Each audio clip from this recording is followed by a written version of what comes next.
see our logo. Yeah, but for some reason there's two. So now I'm about to go and see. I was about to say, there's my phone. I can go to our YouTube and see. Because I hope so. See, but you guys go to like the training camps and everything, right? Yeah. Yeah, I do. I try to. Hey, it's the right one. Okay. Oh, we almost have 400 subscribers. We just need 10. Mm-hmm. I'm gonna have to start going with you guys to that stuff. Yeah. Hey, bro, that should be fun, dog. Oh hell yeah! Yeah. I mean, it sucks like a 3-hour drive for me, but you just stay there. Take 95 the whole way up. Yeah, spend the night. Get a spend the night bag. You know what I'm saying? Ooh, live on Twitch. Live on Twitch. Live on Twitch. Know what it is. Are they doing another draft? Most likely at the stadium next year. I don't know, bro. Like, would most fans go? I don't know. Like, I don't know how you can generate enough excitement to do something like that. They usually do something every year. I just don't know how you could literally, you know. I know Trevor Lawrence kind of made it big. Made it huge. I flew in for that. Like, yeah, I saw the pictures and all that shit from you guys. Yeah, it was serious. So, that was crazy. So,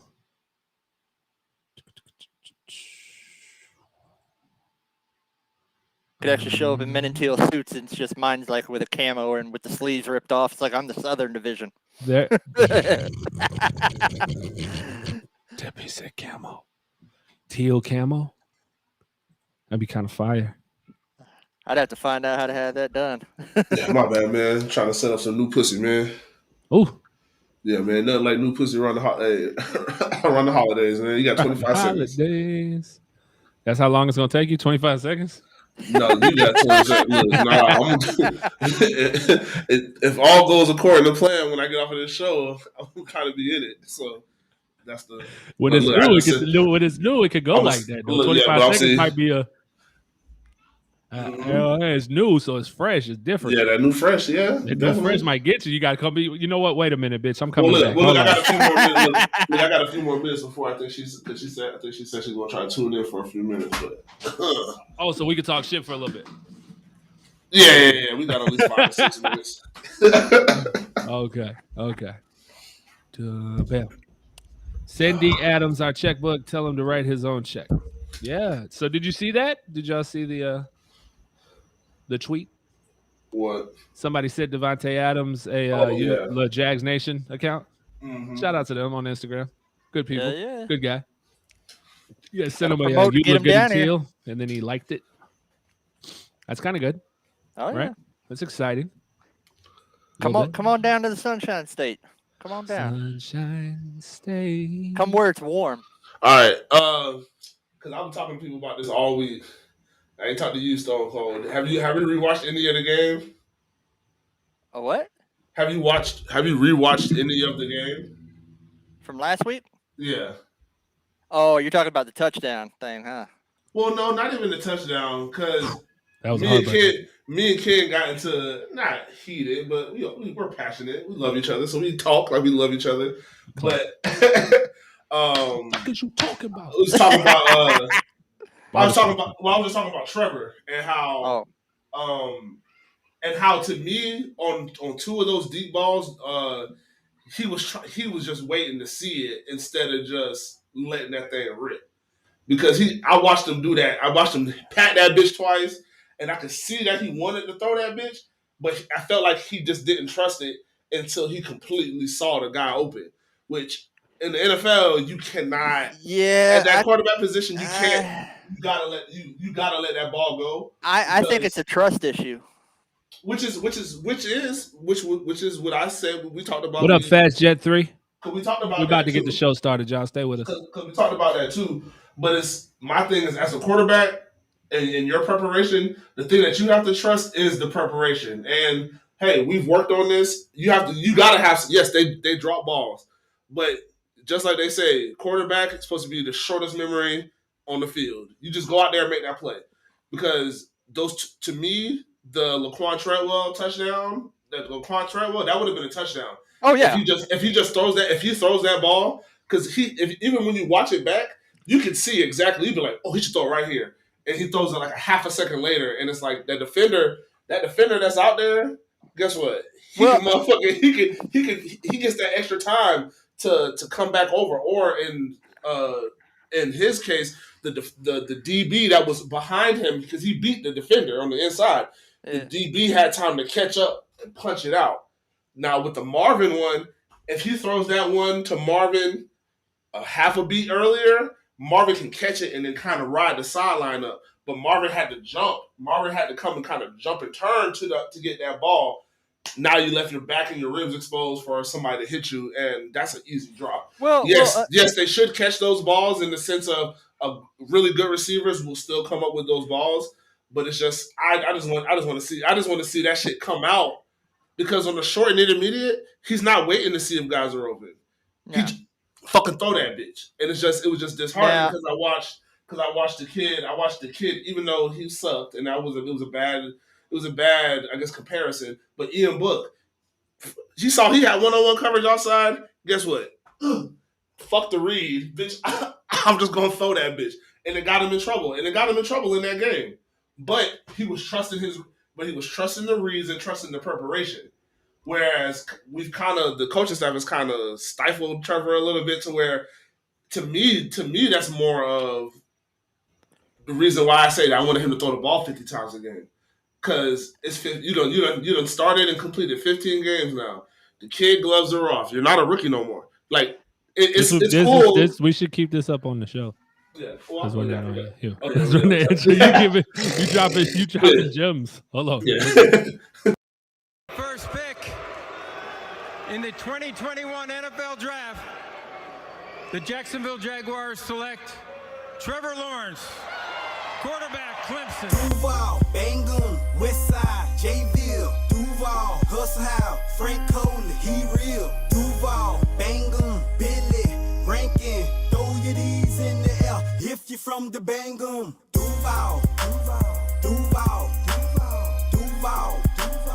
If you're from a city, holla. Duval, Duval. If you wreck my city, holla. Duval, yeah boy, don't them youngins go hard. Swinging in them drop top Chevy, sitting too tall. Jaguar on my plate, on my feet, 2-8, 4-5 on my hip. Set a lame nigga straight. We got the deep swollen to go. I can't even dethrone Garoppolo.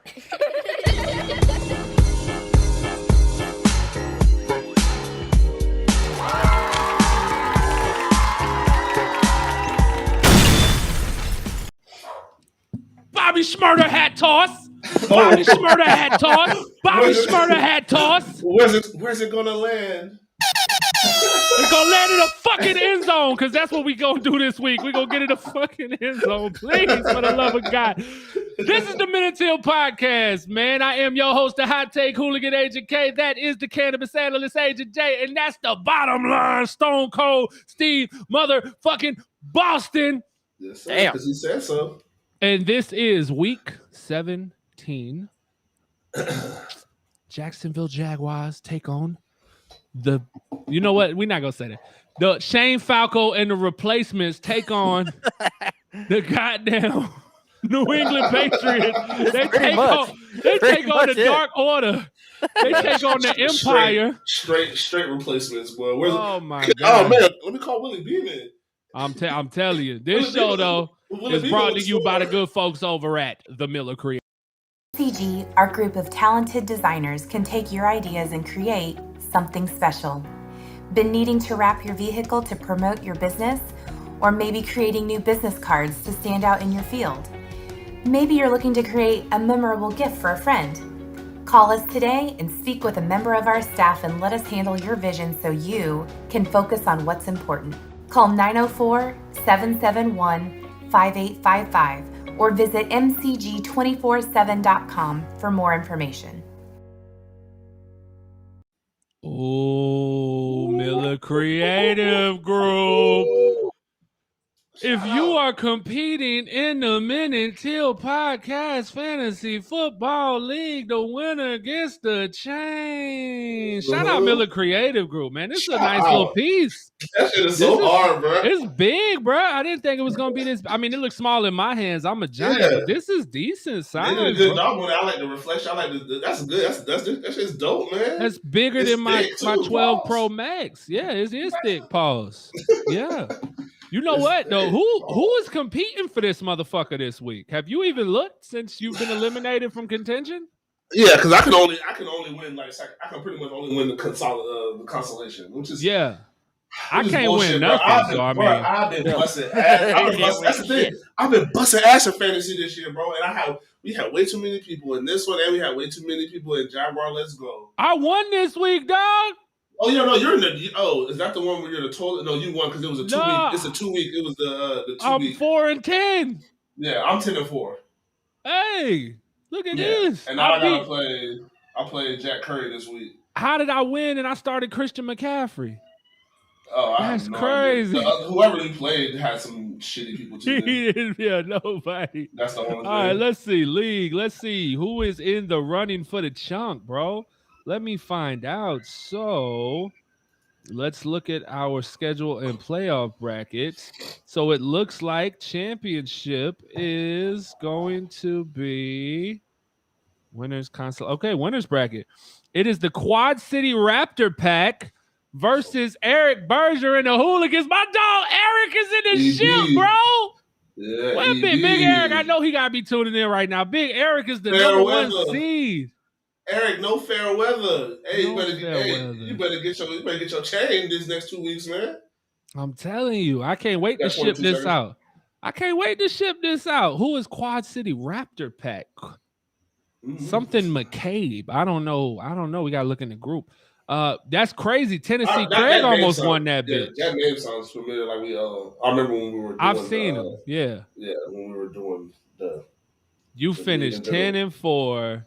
And you were tied with so many other 10-4s. Bruh. Well, you know what? There really wasn't. There's only 2 of y'all. 3 of y'all. Well, it was 9-3 at the time. 3 of y'all. It was 9-3 at the time. Too. Yeah, Quad City Raptor Pack's 10-4. And then Team Burris is 10-4, and you're 10-4. So there was 3 of you tied at 10-4. He had 70 more points than me, so that's how I didn't get it. That's how I didn't make the top 3. Damn. Yeah, so you're in the consolation ladder. You're not even the winner's consolation bracket. Yeah, Team Burris got the winner's consolation with Tennessee Craig. Oh man. So yeah, it's Quad City. It's the 1 seed versus the 3 seed going in. Eric Berger versus I think it's Caleb. Because Craig lost, and so did Burris.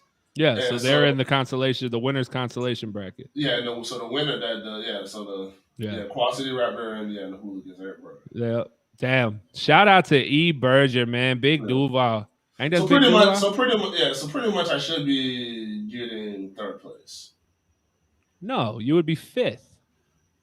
I mean, I feel like because first place is going to be the Hooligans. 2nd place is going to be. I'm sorry. First, if Eric wins, I'm just giving him the fucking check. Yeah, if Eric wins, he's 1st place. Then Quad City would be 2nd. The winner of Craig and Burris would be 3rd, and the loser of that would be 4th. And then if you beat Jaguar Seminoles, then you would be. I mean, this is all fucked up. So what I'm saying is, when whoever wins out of the 1 and 3, they're number 1. Whoever wins out of 2 and 4, they're number 2. Whoever wins the consolidation ladder is 3, and then everybody else. Oh, stop it! I'm the winner. You hear this guy trying to climb the ranks? I've been busting everybody's ass. He like, hey, listen, if I was in the AFC Championship game and I lost, I'm 2nd. I don't care about the person who lost the Super Bowl. I come in 2nd. Yeah, because you lost last. You lost last. You lost last. You lost last, bro. Like, fuck out of here with that. So y'all make sure, man. Next year it'll be even better. I know. MCG gonna take care of us. So y'all make sure y'all get ready to join next season.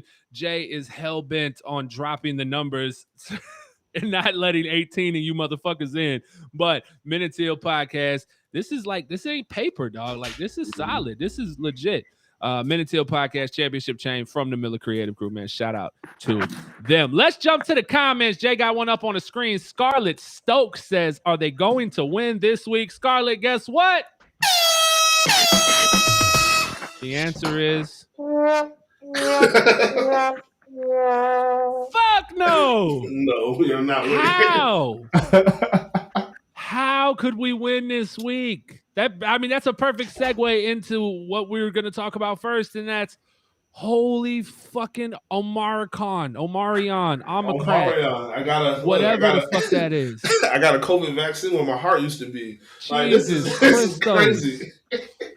Stone Cold was filling me in before the show. Stone Cold told me we have one starter on the offensive line. And do you know who he is, Jay? The worst. The worst. Oh, shout out to Jawan, man. Jawan, the only COVID-free one. Yeah, he can't catch nothing. No. Somebody said if Jawan Taylor caught COVID that he would just have it forever because he gonna hold it. Well, look, my thing is, and I messed up because he should have it because that's all he's been doing all year. He take that step back and he'll just catch them all. Yeah, Jawan Taylor doesn't social distance at all. All he does is hold. Yeah, he just straight. Fuck, I'm pressing the wrong button. All he does is hold. There it is. Found it. I gotta label these shits.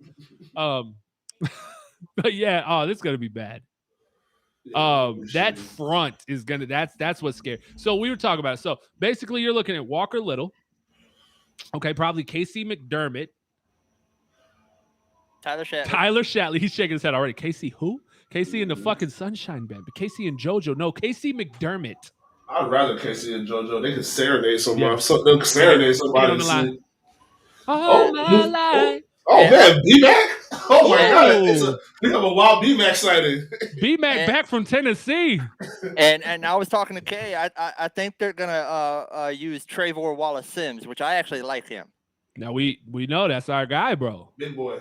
Big dog. Big husky muffin. He looked good in practice. I mean, but he's just big in pads, and he just sticks out. Big. He's huge. Because I noticed in the preseason they put Sims and Little on the same side, and they actually did pretty good in preseason. Yeah, and I think Casey McDermott filled in on the right side for Will Richardson that one play, so he played on the right side. So if that's the case, I'm okay with that. Jawan is obviously going to be your right tackle. So that's the line you're looking at. You're looking at that. Now, I haven't looked into New England's outs and COVID. None of that. I haven't done any of that yet. I will do that as the show progresses. Do you know? Basically, I think Ben Barch has the ability to come back by tomorrow. That's good. That's better than Casey McDermott. Because some of these guys got put on Monday, and with the new rule, that's 5 days. 5 days. Yes. But Norwell's unvaccinated, so he's out. Yeah. Now, I thought the new rule was unvaccinated or vaccinated. 5 days. No. That's what Josh Allen was upset about.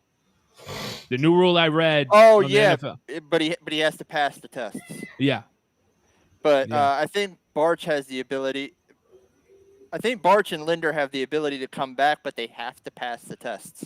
Okay. So they need to study. Definitely. Definitely. My kids all got tested today. Went to the babysitter's house. Daughter had the Rona. Didn't know. Babysitter had a mask on. You know, was cautious there. She said it's a daycare. I say babysitter because the daycare only has my kids right now. It's a weird time. Usually it's impossible to get into a daycare. This daycare only has my kids in it. So it's kind of cool. In fact, we came in once. She had other kids in, and we were like, wait, what the fuck is this? You're cheating on us. It was not cool. But yeah, so she had a mask on. Her daughter's there with her, younger girl. She apparently didn't feel anything, felt fine, and she wound up with COVID. So probably asymptomatic, didn't even know. Yeah. So now we had to get the kids tested today. So, I mean, the thing, like I was telling a buddy of mine, my guy Hype from the Real Hype or Raw Hype podcast, check them out. Oh, shit, check them out. Because he's freaking out because his roommate, who he was letting stay with him, he has it. And he's like, man, y'all check on me Saturday. Like, he's tripping. And I said, bro, this is like the Omnicroft, or this is like the Czech soda of COVID, okay? This is the Arsenal of COVID. Hey. Is that the cream or the peach? That's peach. That's the peach. That was the blackest thing you've ever done on this show. The only way it would have been blacker is if it was grape. Like, my guy. I do have an orange pineapple right here. No, too. stop it, damn, Doug. man. Stop it. This show just got hella stereotypical. That's incredible. Stone Cold's about to put dip in his mouth. This Too is late. great. Oh, my God. This is great. I got a blunt and check soda. We need to do a separate podcast called the Stereotypes. There we go. We'll just fucking. Oh my God. I knew it was the peach, bro. I knew it was the peach. I couldn't even read it, and I knew it was the fucking peach.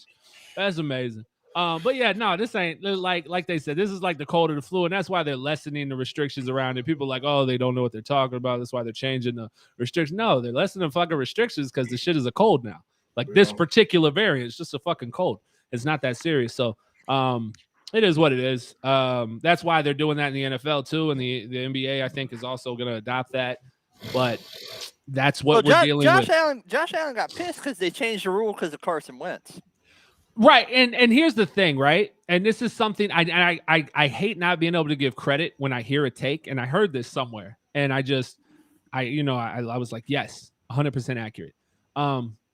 When you had a stomach virus, or when you had the flu, Jordan.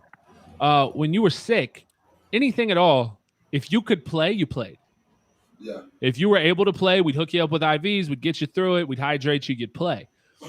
So for the people who are like vaccinated, considering I think the number's like 90-something% of the league, right? The last time I checked, 96%. Right, is vaccinated. So that means, the dying thing out of there. You've spread it already, right? Like there's no way to stop the spread because they're testing like Baker Mayfield said, you're testing us after practice. Like we've already been around each other the whole practice. Yeah. So now it's already spread. If one of us pop positive, all these motherfuckers popping positive. So you know what I'm saying? So the thing is what is the issue if you're asymptomatic? Which is and vaccinated? Why are you not playing? Yeah. Like what is the problem? I don't know. You're gonna play with the stomach virus. You're gonna play with the flu. You're gonna play with the cold. So when we're talking about, don't play with the shits. Yeah, you definitely don't. Shit. No, boy, I played with a stomach virus once. I almost shit on myself. And we had Stone Cold. We had white pants on. I was about to say, look, the only time where it could have even happened, I played for Sandalwood, and we definitely had white pants. And but I look, and this was practice, and I had white pants. Not again. I took off. I just went and took a shit. But I've pissed on myself. In game. No problem. Yeah. I just let it rip. Black pants. I just stood there. I've done it in white pants. I've pissed in a trash can on the sideline. I was like, hey, y'all gather around. I've had to piss in the middle of a play, just like you said. Get away. I'm pissing. I'm gonna hold it as long as I can. But if I get to the ants, in the pants, if I get to doing the dance, I'm gonna false start. I gotta let it run. I gotta take a leak, bro. Yeah, offensive linemen are nasty. Yeah, we're filthy. More linemen in general are nasty. Yeah. Oh yeah. Trench war game. But yeah, so there is a positive. There is a positive, Jay. You ready for this? The positive for the replacement players coming in. The one and only Sargent. No, I'm joking. Not him at all. Andre Cisco and DT will be starting at safeties, bro. Let's go. Well, if you would have finished that shit, I thought you was about to say we was about to have goddamn fucking major right back. That boy Sargent, bro. Mekhi Sargent is being activated at running back. What is happening? We're just gonna hold tight for you, big dog. Yeah. No, they brought on Mekhi Sargent. Stone Cold about to make a. Is he cooking dope? Yeah, look, he got a popsicle. Let's see. You better not put that in your mouth.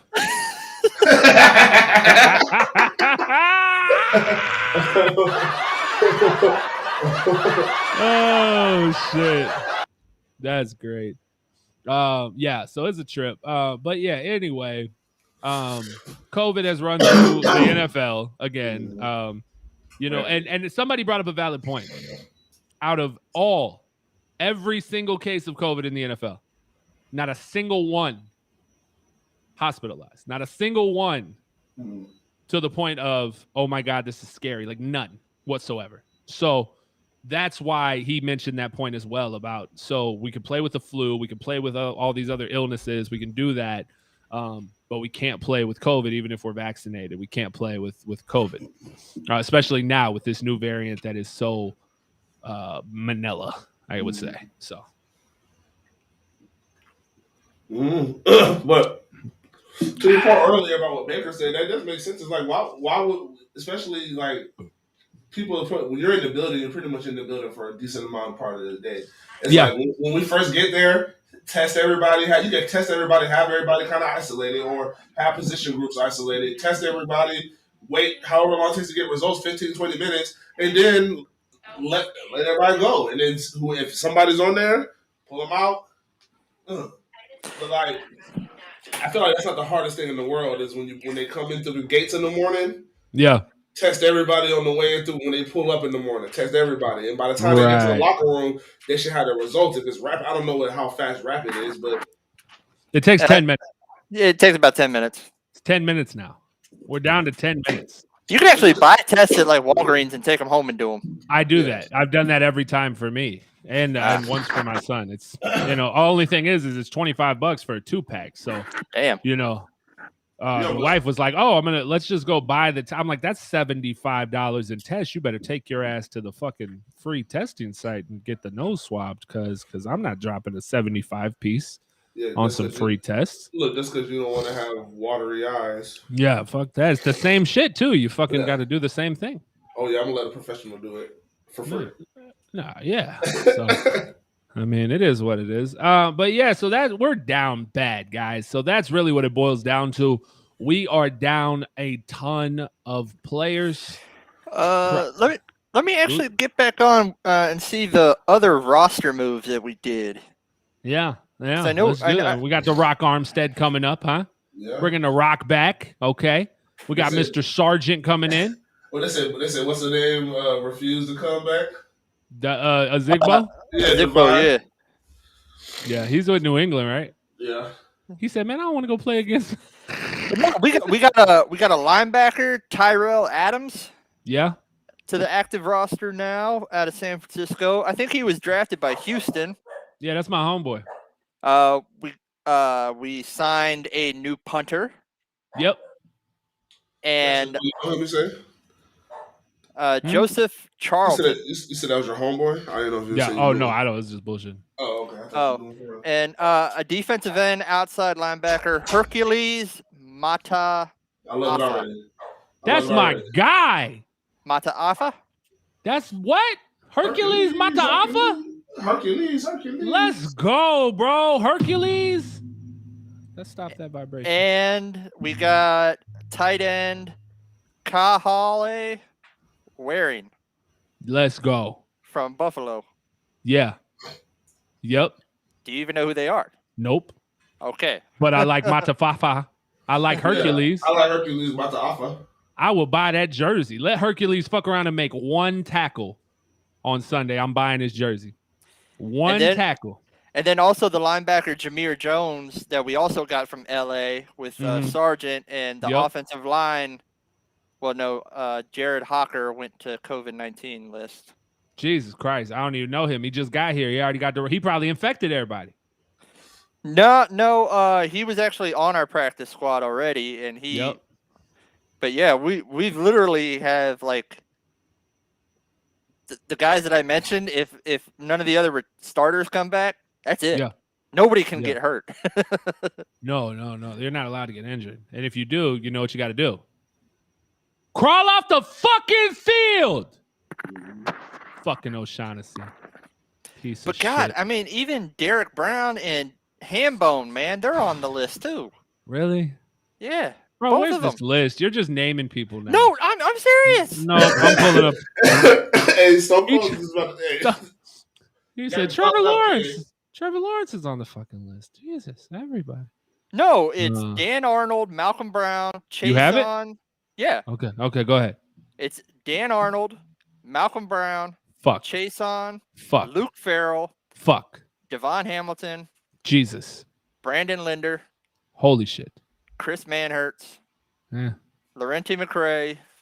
Who cares? Andrew Norwell. Fuck. And Hottie. Hottie, yeah. I saw Hottie. He posted. Hottie's a fucking fool, bro. Hottie posted on his Snapchat. He pulled up in the car, and I guess one of the assistants brought him out his medication for the COVID shit. Bro, that was so funny. And he's like, how many I'm supposed to take? He said, 6 of these a day. 6 of these, right? He was like, all right, well, I heard him on the phone tell you the instructions. He's like, all right, man, I'm just fucking with you, man. Hey, all right, my nigga. Yeah. I was like, bro, I love Hottie. I pray to God Joe Cullen doesn't leave this staff. I pray to God Jihad Ward doesn't leave this fucking team. I love him. He's not a starter. Calm down for people like, oh, he doesn't do shit. He's not a fucking starter. Like, what? I don't get what? He has as many sacks as Caleb on Jason. Like, what are we talking about? Give me Jihad Ward every day. Jihad Ward shows up on Tuesday when nobody else is in the building and puts in fucking work. Jihad Ward is fucking hilarious. He's a dog. I want him. I don't care if he can fucking get 10 sacks a year. I don't need him to. He's a backup. And I'm cool with that. Yeah, he's a rotational guy. That's all he is. He's always been a rotational guy. Let's jump to the comments. My gosh, Cheyenne with the Duval. What's up, baby? Renaldo. Yes, sir. Tony Boselli, Hall of Fame. We'll talk about that here shortly. We sure will. This is a good one. Facebook user says, sit Trevor Lawrence. It ain't worth it. That's something interesting. They ain't gonna sit him. That might be Dale, but I'm not sure. We have a lot of collateral damage right now to clean up. Better send the GM packing. Yeah, we about to talk about that. We definitely got to talk about that real quick. And here, what's this say? Shad Khan, do the right thing. Choose Leftwich. He will get the best out of Trevor Lawrence and the other players too. Everybody knows Leftwich is coming to the 904. Go Jags. I love that you said that, Facebook user. So that's this is a Leftwich, right? That's Everton. Sean Everton. That's my guy. Good. I like you, pal. All right, so let's do this first. Let's talk GM, right? Because there's the new trend. It's taking over. Stone Cold, are you not partaking? I don't think you are. No. You did not partake. The fuck out. Okay. So and this is I'm going to assume this is why my co-host has selected his name. Let's talk about it. So Jaguar Twitter, which is an incredible entity all its own. Oh yeah, it's truly funny. I love it. It's so toxic. Yeah, bro. Hey, bro. Hey, I put it like this, bro. Hey, when they say the people who bark the loudest usually they hurt the most. Right. So what they've done here is Jaguar Twitter has made the clown emoji with the mustache. You know what? I think I'm just gonna pull it up. I know I have it. Clown emoji with the mustache. It actually got put on News Report on TV. It has been on the news, bro. It has been. Because fucking bad asking question Mia fucking O'Brien.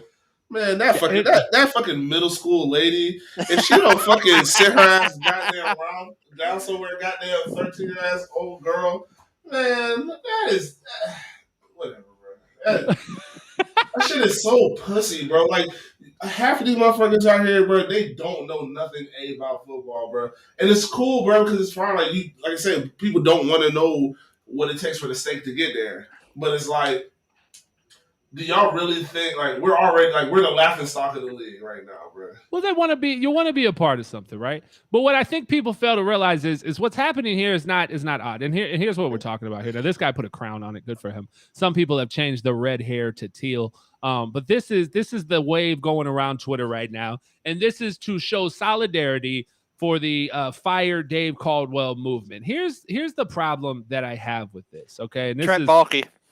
What did I say? Dave Caldwell? Yes, you did. I realized it after I said it. Same guy. Fire him movement. Fire Trent Baalke movement. Here's the deal, right? If it works. Devon Cleveland says gang because he has the clown? He has the clown. Yeah, gang. Hey, look, I have no problem with anybody who supports it and all of that. Oh, no. I feel you. I want him fired too. I think every one of us here want him fired. Here's the problem, though, that I don't think people are realizing.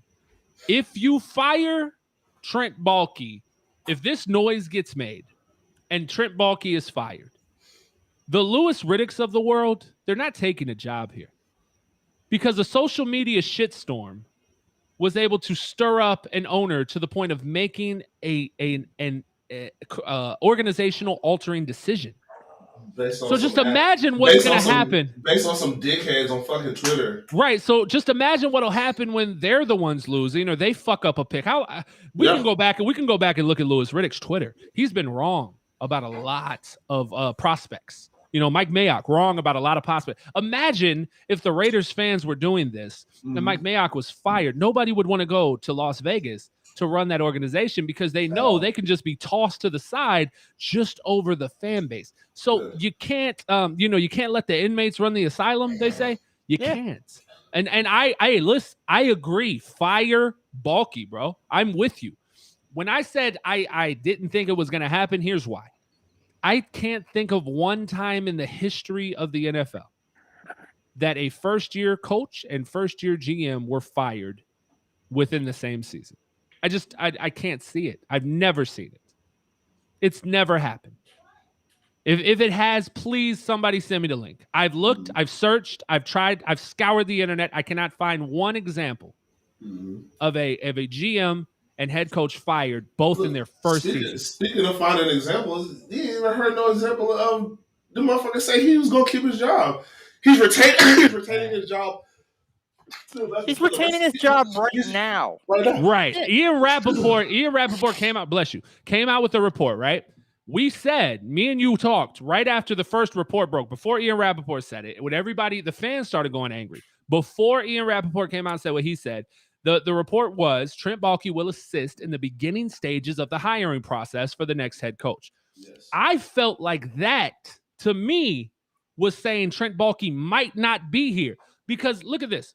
If you are the GM, Stone Cold, and I tell you that we need to hire a new assistant manager, it is obvious you, sir, are in charge of hiring said assistant manager. In correlation with me if I'm in town or we're doing business together, but you are obviously involved in that.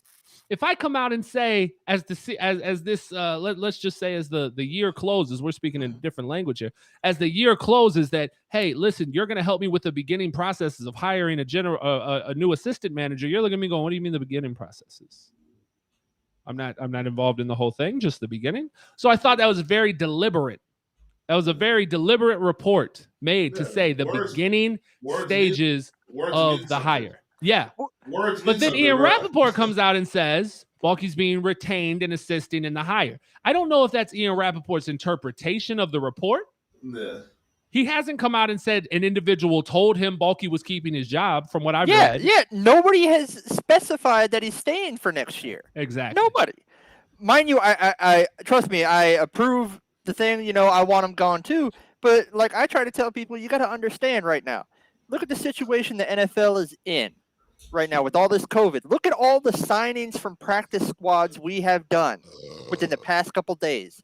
We need a GM as of right now to get this stuff done. Shad, he's not going to set up those appointments to interview coaches. No, that's the GM's job. Yeah, we want to, and plus, this is a run. This still a running audition too. Yeah, exactly. Let's see what the fuck he can do, because we got you until after the Super Bowl. And here's something, and this isn't defending Baalke. I don't want to say this and sound like I'm defending Baalke, but let's look at what he's done here. Okay. You know what's so, but you know what's they so said crazy? People are blaming him for 2020. Yes. Yeah, whatever. But that's why. And that's the thing. They're like, I said, bro, he wasn't the GM, bro. He was literally on the side. And everybody said he was in that room. He had his input. He got hired February 20th. Yeah. The scouting was already done. Yeah. Yeah. Exactly. So when I look at what he's done here, they say, oh, well, he doesn't get credit for Trevor Lawrence. The fuck he doesn't. We watched the Cleveland Browns go in and take Baker fucking Mayfield, the fourth quarterback on the board with the number 1 overall pick. Nobody thought they were going to take Baker. We watched that happen.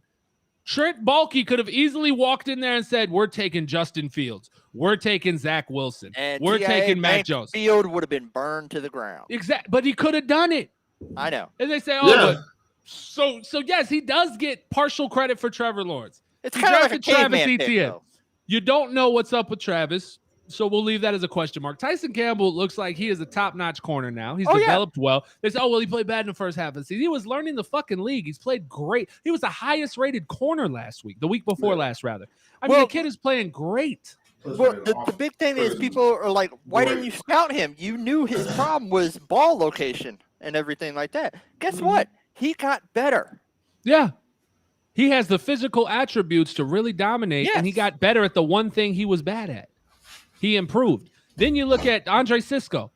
Look what happened. They say, he didn't get on the field, so we don't know. Fuck that. He came in the bro's been in the game like a total of 5 minutes, and he's got a forced fumble and that was a pick. That was a pick. Fuck that. That was a pick. He's got a forced fumble and a near interception. Like, that's a great pick. He would look like the best safety in the draft if he could overcome the injury. Which goes back to, is it all the big bad man's fault? Because I'm just telling you, bro, it goes back to it's the Cisco thing, bro. There's a reason why the Cisco didn't even start these other games since the man's been fired. Bro, he's played 50%. He's played 50% since he's been fired. Yeah, he has a lot. He split time. He has a lot to learn, but when you're dealing, as we can see with the James Robinson thing, if you got somebody who's he says his knee's fine. Yeah, but he said it in the presser. Yeah. So you got to go with what he said. I'm talking about after these last 2 games.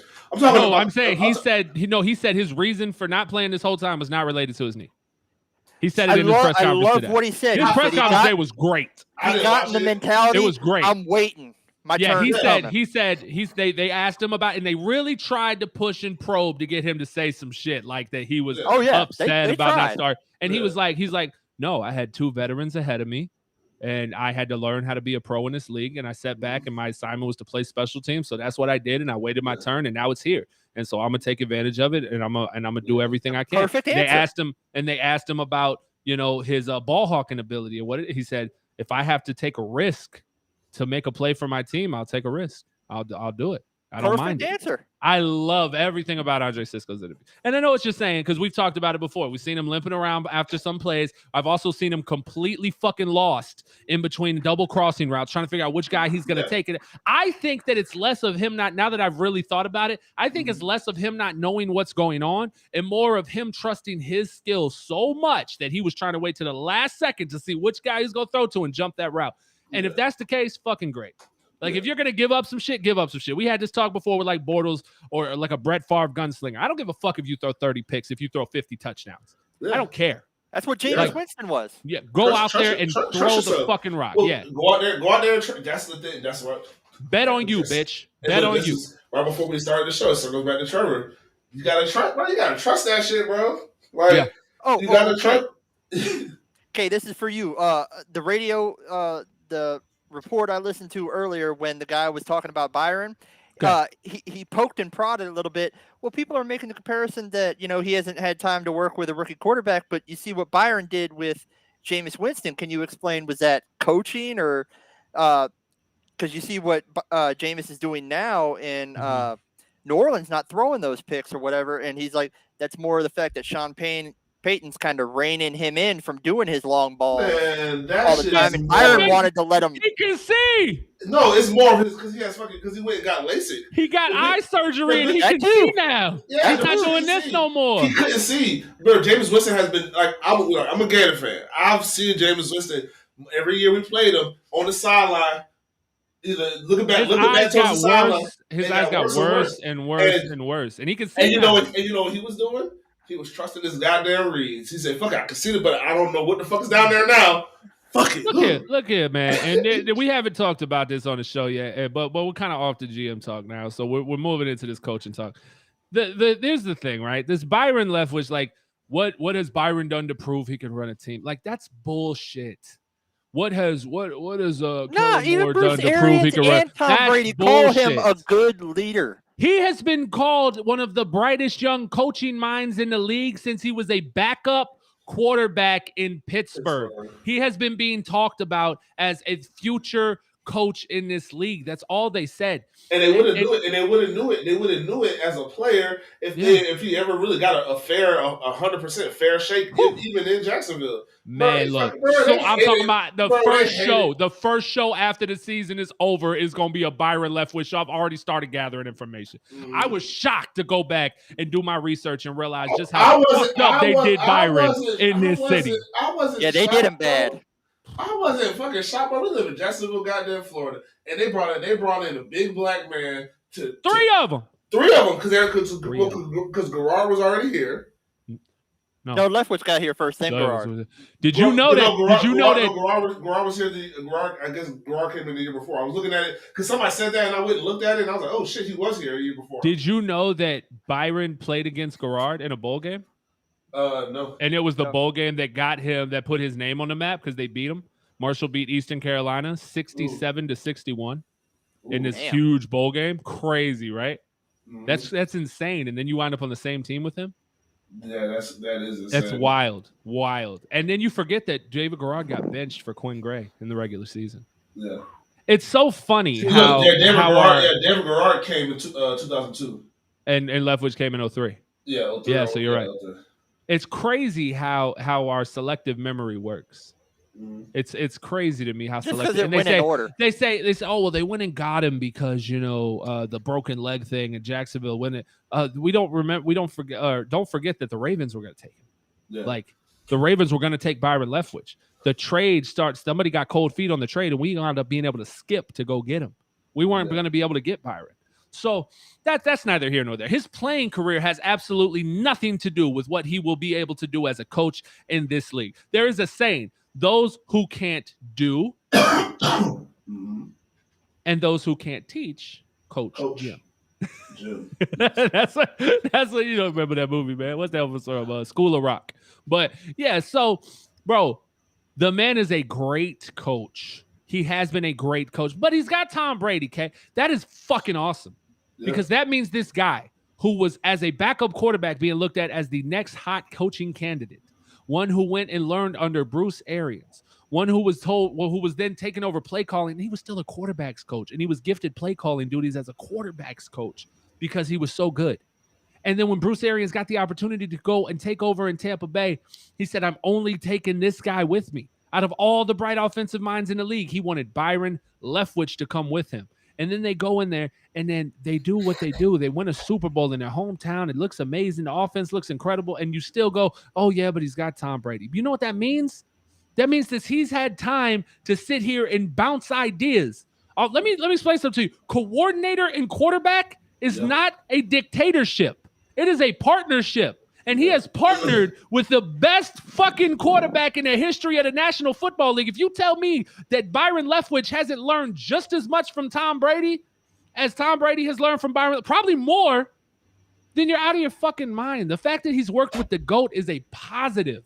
Brady actually said in a report that it's great to have Byron as his coach because he's played the position. It's not just a coach and a quarterback. These two have played the position. They talk like normal people. So here's what you get with Byron, guys. You get a guy who was drafted high as fuck by the Jacksonville Jaguars to come in and be the savior of the franchise. Sound familiar? No. Mm-hmm. You get a guy who comes in here and knows what it takes to play this position in this city. Knows what it takes to fucking get over with this fan base. Knows what it takes to have a couple playoff runs. I'm telling you.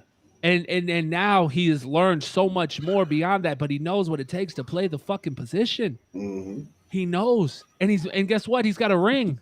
And whether he was a starter or not, he's got a ring. He probably contributed more as a backup quarterback than he would have as a starter, because let's not forget, Big Ben didn't have to contribute much. That was a Hall of Fame fucking team.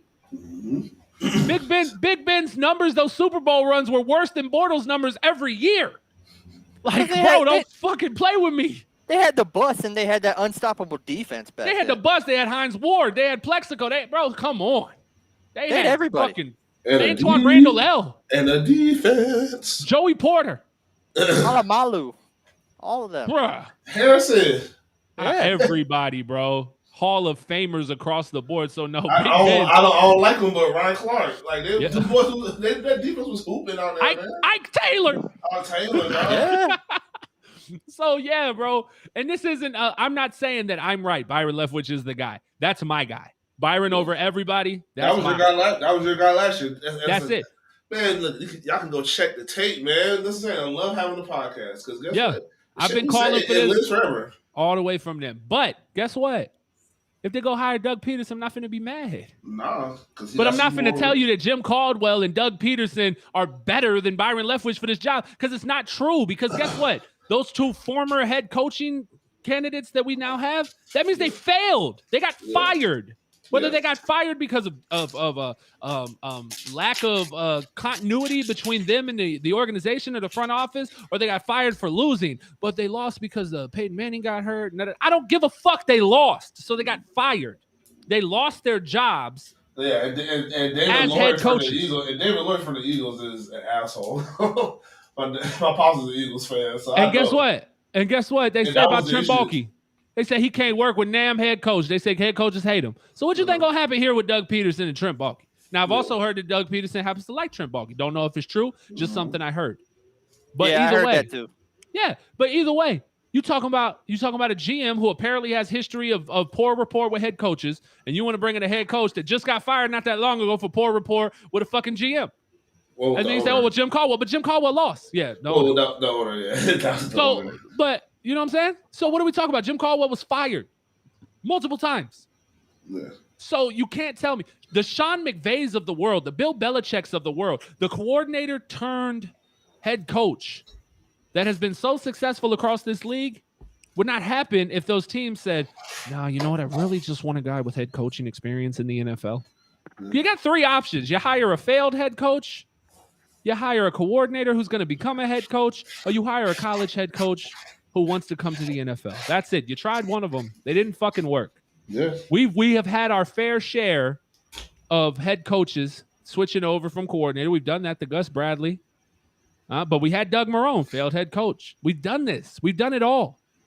So, yes, give me the hot name on the market. Give me Byron Leftwich. If you're not going to give me Byron Leftwich, give me Kellen Moore. If you're not going to give me Kellen Moore, give me Nate fucking Hackett. I'll take Hackett. Yeah. Man, y'all don't remember when Hackett was here? It was 3 and out. Check down city. Look at what he was working with. We know what he was working with. We know you couldn't open a playbook like that up for Blake. We know what was happening. That's okay. We know what Blake was good at and what he wasn't. And we know he didn't have the greatest receiving core on the planet. But our run schemes were good. Run schemes were great. No. You want to know the funny thing? That season, 2017, 527 rushing, 527 passing. Even as fuck. It didn't feel that way, though, did it? You can't scheme that any better. Didn't feel that way. If you think about it, you're like, oh, no, it was a Leonard Fournette thing. They just ran. No, Blake was throwing that tater. Yeah. We went back. Jimbo was watching highlights because he was like, I remember Miles Jack having a pick against Pittsburgh, and he couldn't find it in the stat sheet. So he went back. He watched all these fucking highlights from 17. And he's like, man, Blake was throwing that bitch. And I was like, yeah, bro. Yeah, because I don't think Miles did. Tubman had a pick. He had it in the playoff game. Yeah. It was the playoff game. But, I mean, also, you got to figure, look at this. Nathaniel Hackett works with Aaron Rodgers. Yeah. You're learning from a great quarterback. Another GOAT who is very vocal. Mm-hmm. So you're learning from him. So you got two choices between Nathaniel Hackett, who works with Aaron Rodgers, and Byron Leftwich, who works with the GOAT. Yeah. So what do you think? Do you think Byron's observed tendencies from Tom Brady? Habits that he uses?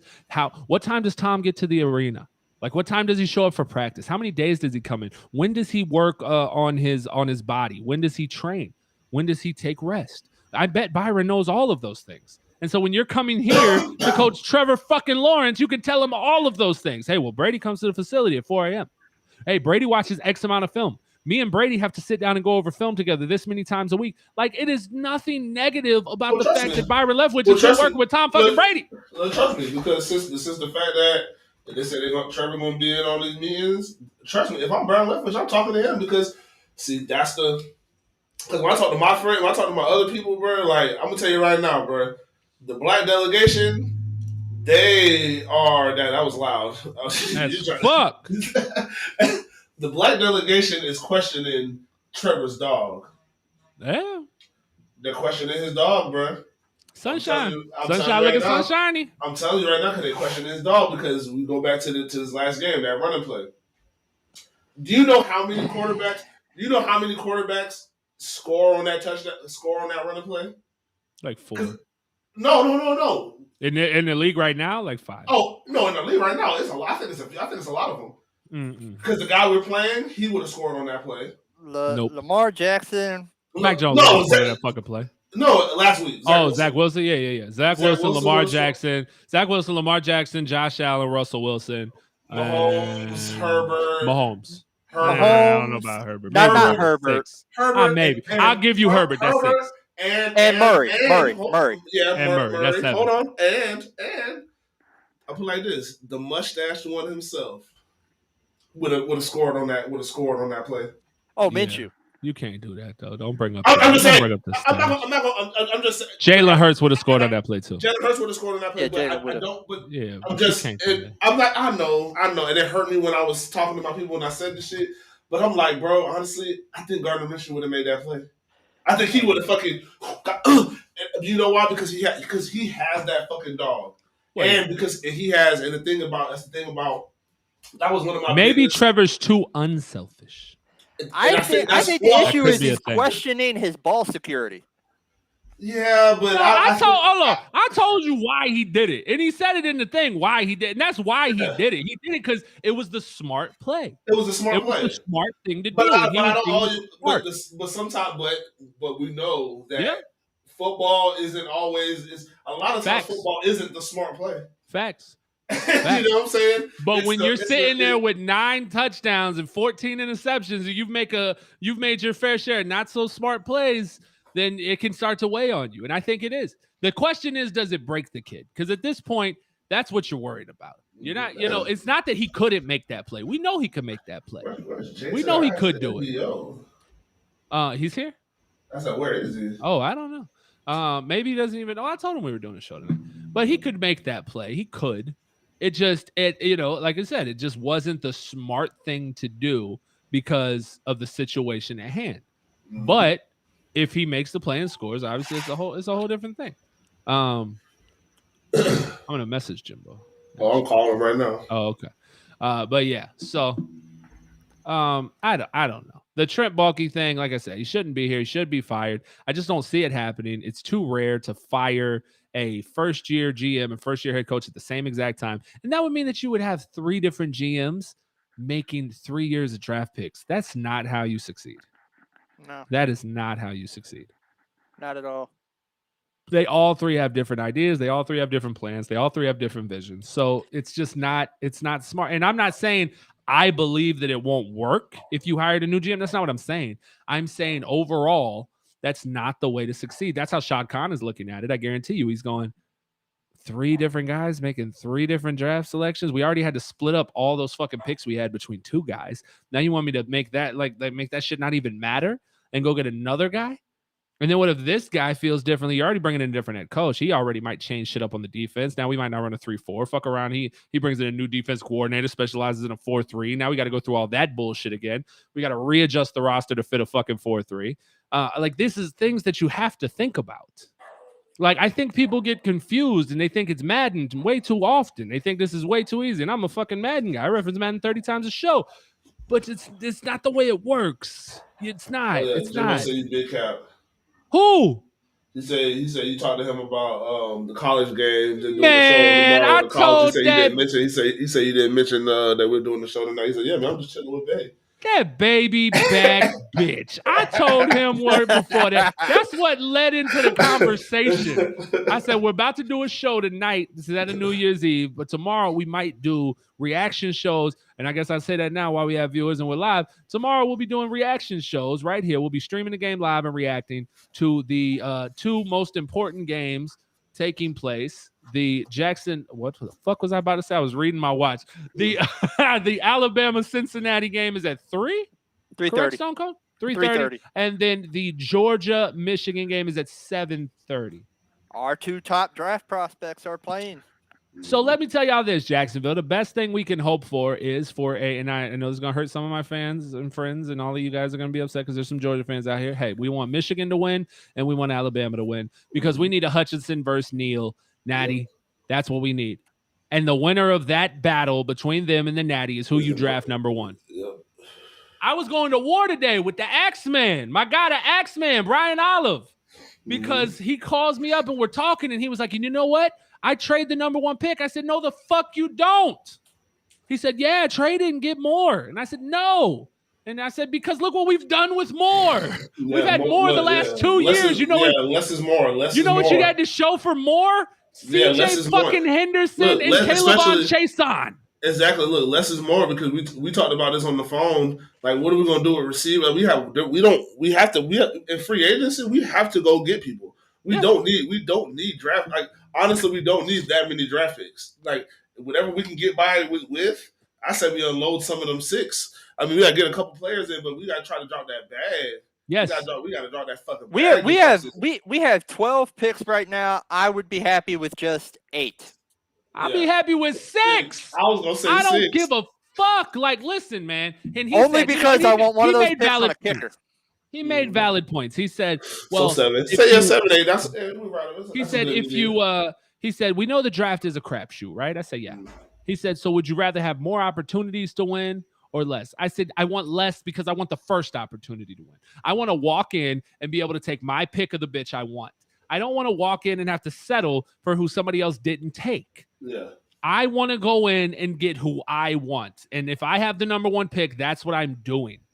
Like, I want somebody to remind me, if you can, if anybody watching right now, or maybe Stone Cold knows, when was the last time somebody traded out of 1? Do we know? Anybody watching? One of the quarterback, Jared Goff. Who went up to go get somebody? Was it the Rams went up and got Jared Goff? Or I don't think that was the number 1 pick, though. No, I'm typing on that's actually a damn good question. Because you got to figure the Cleveland had it back to back. They got Mayfield and Garrett. They didn't trade out. I'm trying to look it up right now. 4 times the number 1 pick was traded. Now, this was released in 2016. So 4 times the number 1 pick was traded. 2001, the Falcons traded up for Vic. Yeah. 97, the Rams jumped up to grab Orlando Pace. 95, the Panthers moved out of the top slot. That's when us and them were the expansion teams. And that was, they could have stayed, put it number 1, and they could have taken McNair, Kerry Collins, et cetera, et cetera. And then 1990, Colts went and took Jeff George. Yeah. That's it. And that's since 2016. And I can remember that most of the time when you have the number 1 pick, you need a quarterback. Right. You have not seen people trade out of the number 1 spot. It just doesn't happen. And there's a reason for that. Stop being the guy that goes and tries to draft the guy from Mississippi State University to the deaf and blind. Like, go get the fucking guy. And if you do that at number 1 this year, that means you have back-to-back number 1s. That's how you rebuild. Cleveland just did it. Like you said, Cleveland just did it. They didn't go back and trade back to amass more draft capital. No, fuck that. You guys heard right. 4 times in the history of the NFL since 2016, 4 times did somebody trade out of the number 1 spot. It just doesn't fucking happen. You don't do it. And you take what's there. You have the chance to take the best fucking player in the draft, and guess what? This year, it's not a quarterback. So you definitely take it. If there was a quarterback sitting there, if the Trevor Lawrence 2 was there, trade out. 100%. Take the fucking cash because you're going to get a fucking great offer. You trade out. But right now, the best player in the draft is not a quarterback. So you take whoever the fuck it is that you want. And if it's Evan Neal who whoops Hutchinson in the fucking natty, then that's who you take. I don't care. And if it's fucking Hutchinson who whoops Neal, then that's who you take. I don't fucking care. I've been watching highlights of that boy. And he puts motherfuckers on their ass. Oh, Aiden. Hutchinson blows people up like it's Madden. Like, I talk about how they've made the defensive line OP on Madden, and they just hit stick and they literally run through a bitch, and I hate it. Instant block shed. I'm like, that doesn't happen. It does when Aiden Hutchinson. Yeah, because he's going against guards. He was going against guards and centers and fucking probably really going crazy against them. Now he's out there on the edge. And he got some space to do it now. Man, this going crazy. That's exactly my point. People were telling me, why do you want to go after him? He's only had one good productive year. I was like, that's because you don't look at the draft prospect. This guy came in as a defensive tackle. He lost 20 pounds to play the edge. And guess what? He is dominant because of his size. And he has a nonstop motor. Anybody who says that Aiden Hutchinson is not the best edge rusher in this draft, and they're still trying to bet on Thibodeau. And Thibodeau has a very high ceiling. Don't get me wrong. Yes, he does. I don't think you can go wrong with either one. I'll be honest with you. One is the Bosa/Watts, and one is Jadeveon Clowney. I'm satisfied with either. Which one would you rather have? You'd probably rather have Bosa Watts. But if you get Jadeveon fucking Clowney, go get Jadeveon fucking Clowney. I want the one who's more NFL ready now. I think Thibodeau transition fine. I don't think it's going to be a long task for him. I'm concerned with his injuries. Yeah, that's what concerns me. But God, I don't fucking care anymore. Like, I don't care. Like, if he's the best, go fucking get him. If he's the best and he can only play 10 games, well, I don't fucking care. Give me fucking 16 sacks in 10 games. Let's call it a day. Like, if that's what we get, that's what we get. Let's go ball. They don't talk about his sophomore year. The bitch had 10. We had 3.5 sacks at tackle, but 10 tackles for a loss at tackle. Right. Because he got penetration. Yeah. I guess he got hurt and then Brian Olive mentioned he only played 2 games. He only played 2 games the year before. Brian Olive asked me. He said name the edge rushers in the top 5 who've been good lately. Myles Garrett. JJ Watt. Bosa's. Both Bosa's were top 5, right? Yeah. I thought one was in the top 10. Khalil Mack. Chandler Jones was as well, I think. Chandler Jones was top 5? I think. I'm not 100%. Wasn't Aaron Donald top 5? But he's not an edge rusher, though. He's a defensive tackle. I mean, he bounces. He plays a 3 technique primarily, but that's true. So yeah. He's over. He's all around guy. Myles Garrett plays inside and out. I'm just saying. You got elite pass rushers coming in the top. Yes. I don't like that either. I'm not trading out of the number 1 spot. Get the fuck. I don't care what you offer me. No. Yeah. Because you're not coming up for a quarterback. You're coming up for somebody. And guess what? If it's not a quarterback, I need him. Yeah, I need him. I don't need a quarterback. I need the best player on the board. Don't tell me I don't need him. That's a lie. That's like coming in here and saying I didn't tell you about us doing a show tonight when you know fucking well I told you we were doing a goddamn show tonight. That's a lie. I call buffoonery. Man. I call cap. Shenanigans. Listen, I feel like that's directed at me. Yeah, pretty much. So I'm going to address that. You told me about a show, but you only told me about the Friday college show. You didn't tell me about the show. I led into the college shows by saying that we weren't going to do the show tomorrow night, that we would do reaction shows, that we were probably going to do the show tonight instead because it's New Year's Eve. I didn't hear that part.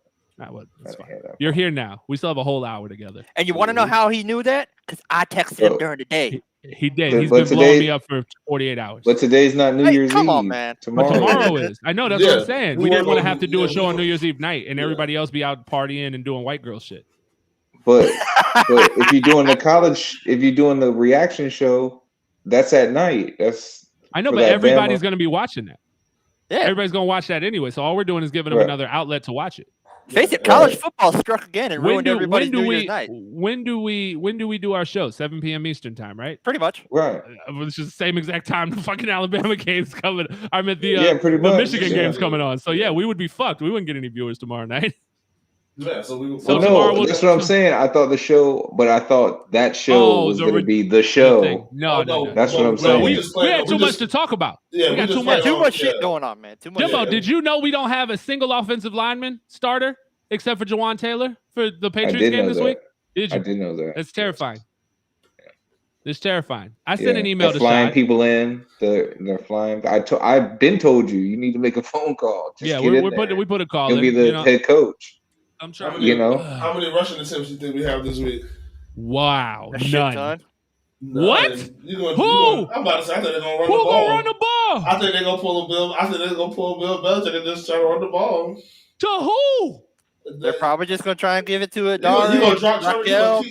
gonna drop Trevor? I swear to God, you said Daria Goombawale one more fucking time, Stone Cold, you will never be on this show again. If they start Daria Goombawale, he already said. I fucking hate Bevel him. already said that they were, bro. Right, so it's no. Hey, what you mean, bro? He had a better game than James Robinson. Shut the fuck up. Shut the fuck up. Oh my God. Do you know how mad I was when Facebook said media time? Dare Agumba. Bitch, who? You let Dare Agumba talk to the media. This has been the weirdest season I have ever seen. And you know, Jay, was it Jay or Jay, I think made a valid point earlier during the pre-show. Maybe they had Dare do, I think it was Jay.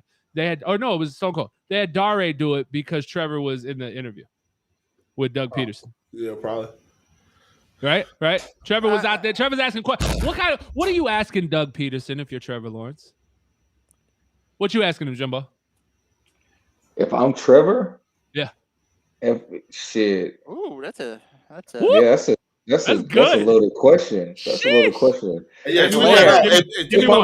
Tweet that. You might want to tweet that out. I know, that's a good one. I'm fucking good at this. All right, that's just one. That's a layered question. Yeah.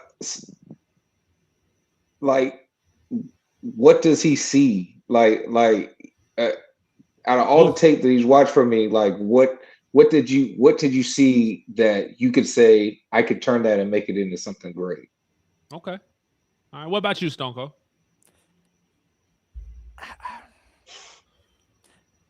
What kind of scheme fit do you see me being the most effective in to get this team rolling? I like it. What about you, Jay? I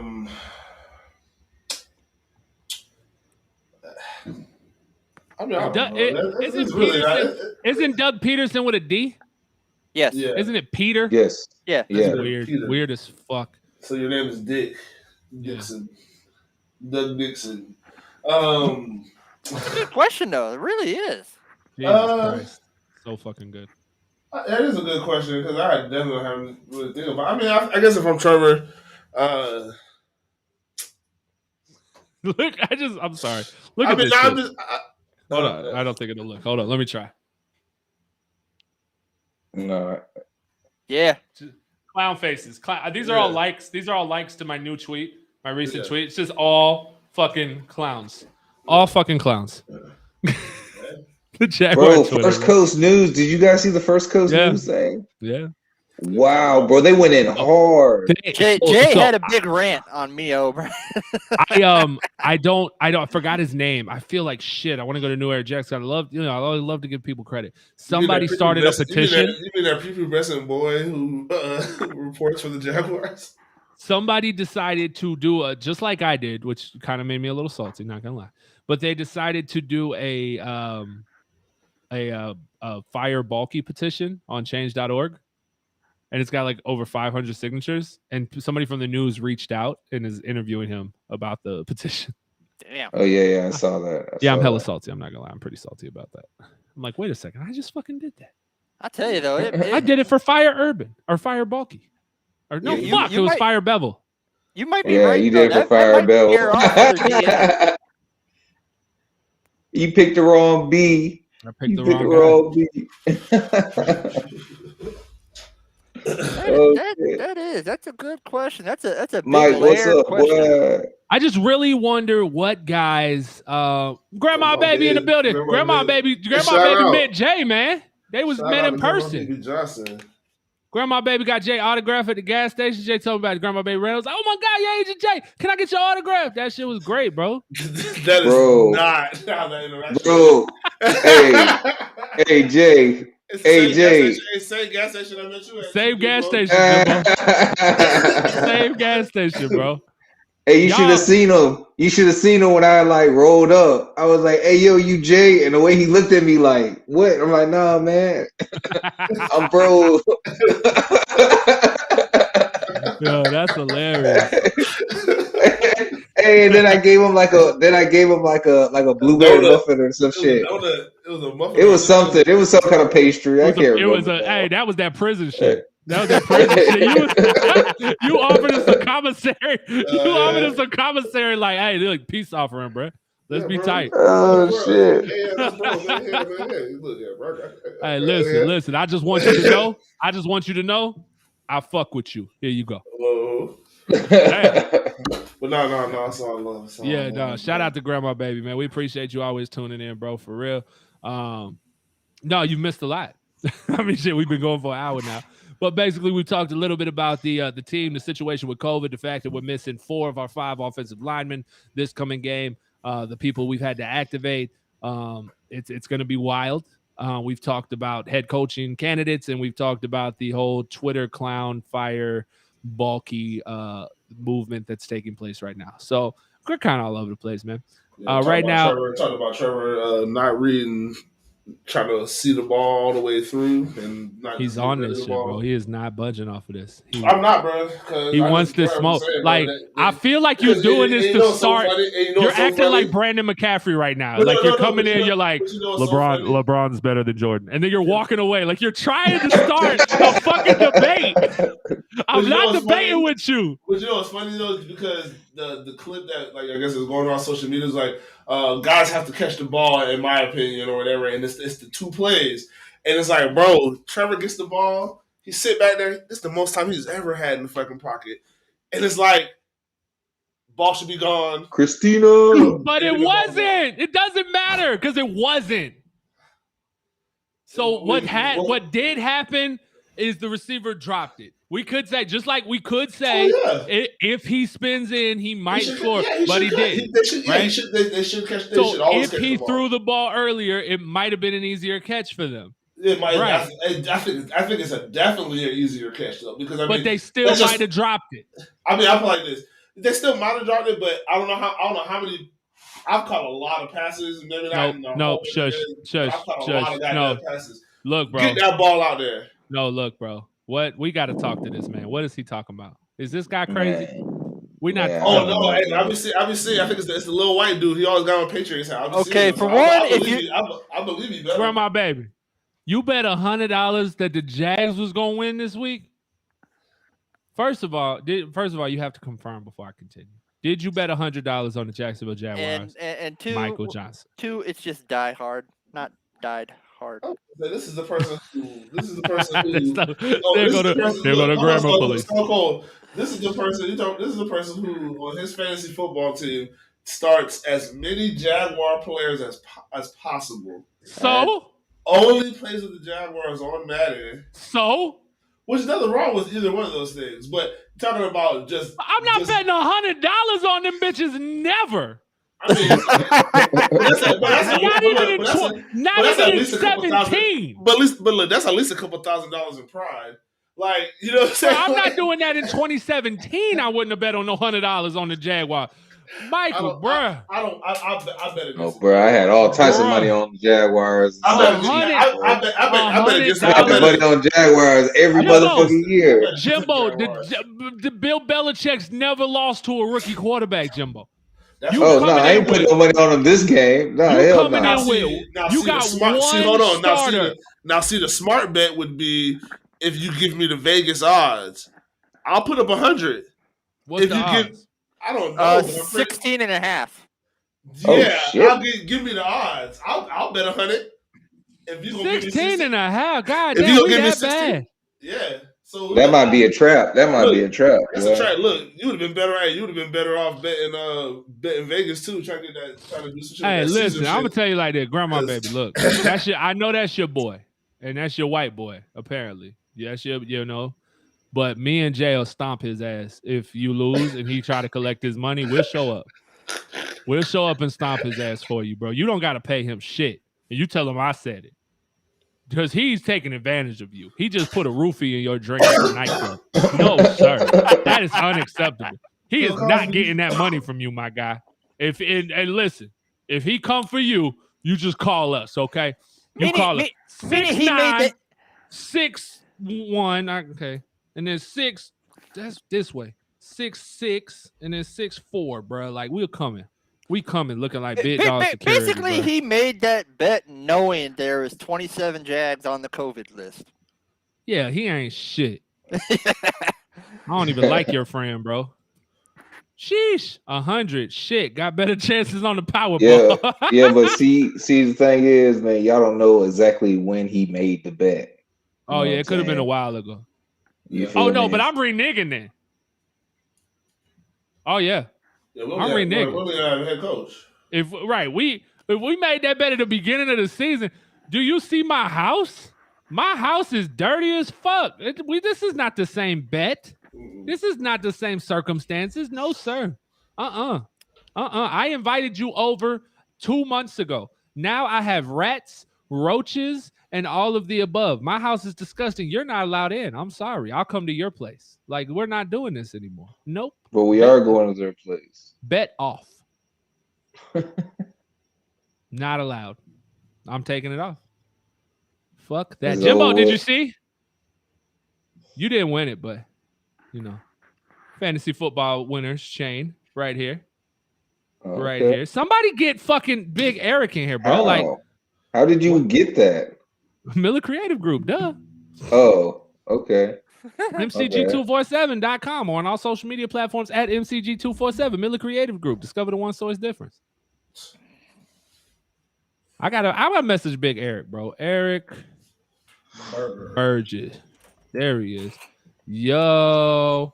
Because I just asked because I know there's no way that you won the fantasy football. Whoa! Like, you're not the champ. So that's why I'm asking, like, ouch. How do you have that? Like, why? Are you sending it to somebody? Fire. Are you sending it to somebody, bro? Like, what's going on with that? Why is that in your possession? It should be in a box with an address on it or something, bro. Man, he's about to kick you out of the chat. Wow. Blasphemy. Come on, bro. Straight like that. You feel me? Come on, bro. Straight like that. Come on, bro. You living in a movie, bro. That shit ain't real. You living in a movie. I do this. Huh? I don't believe it, bro.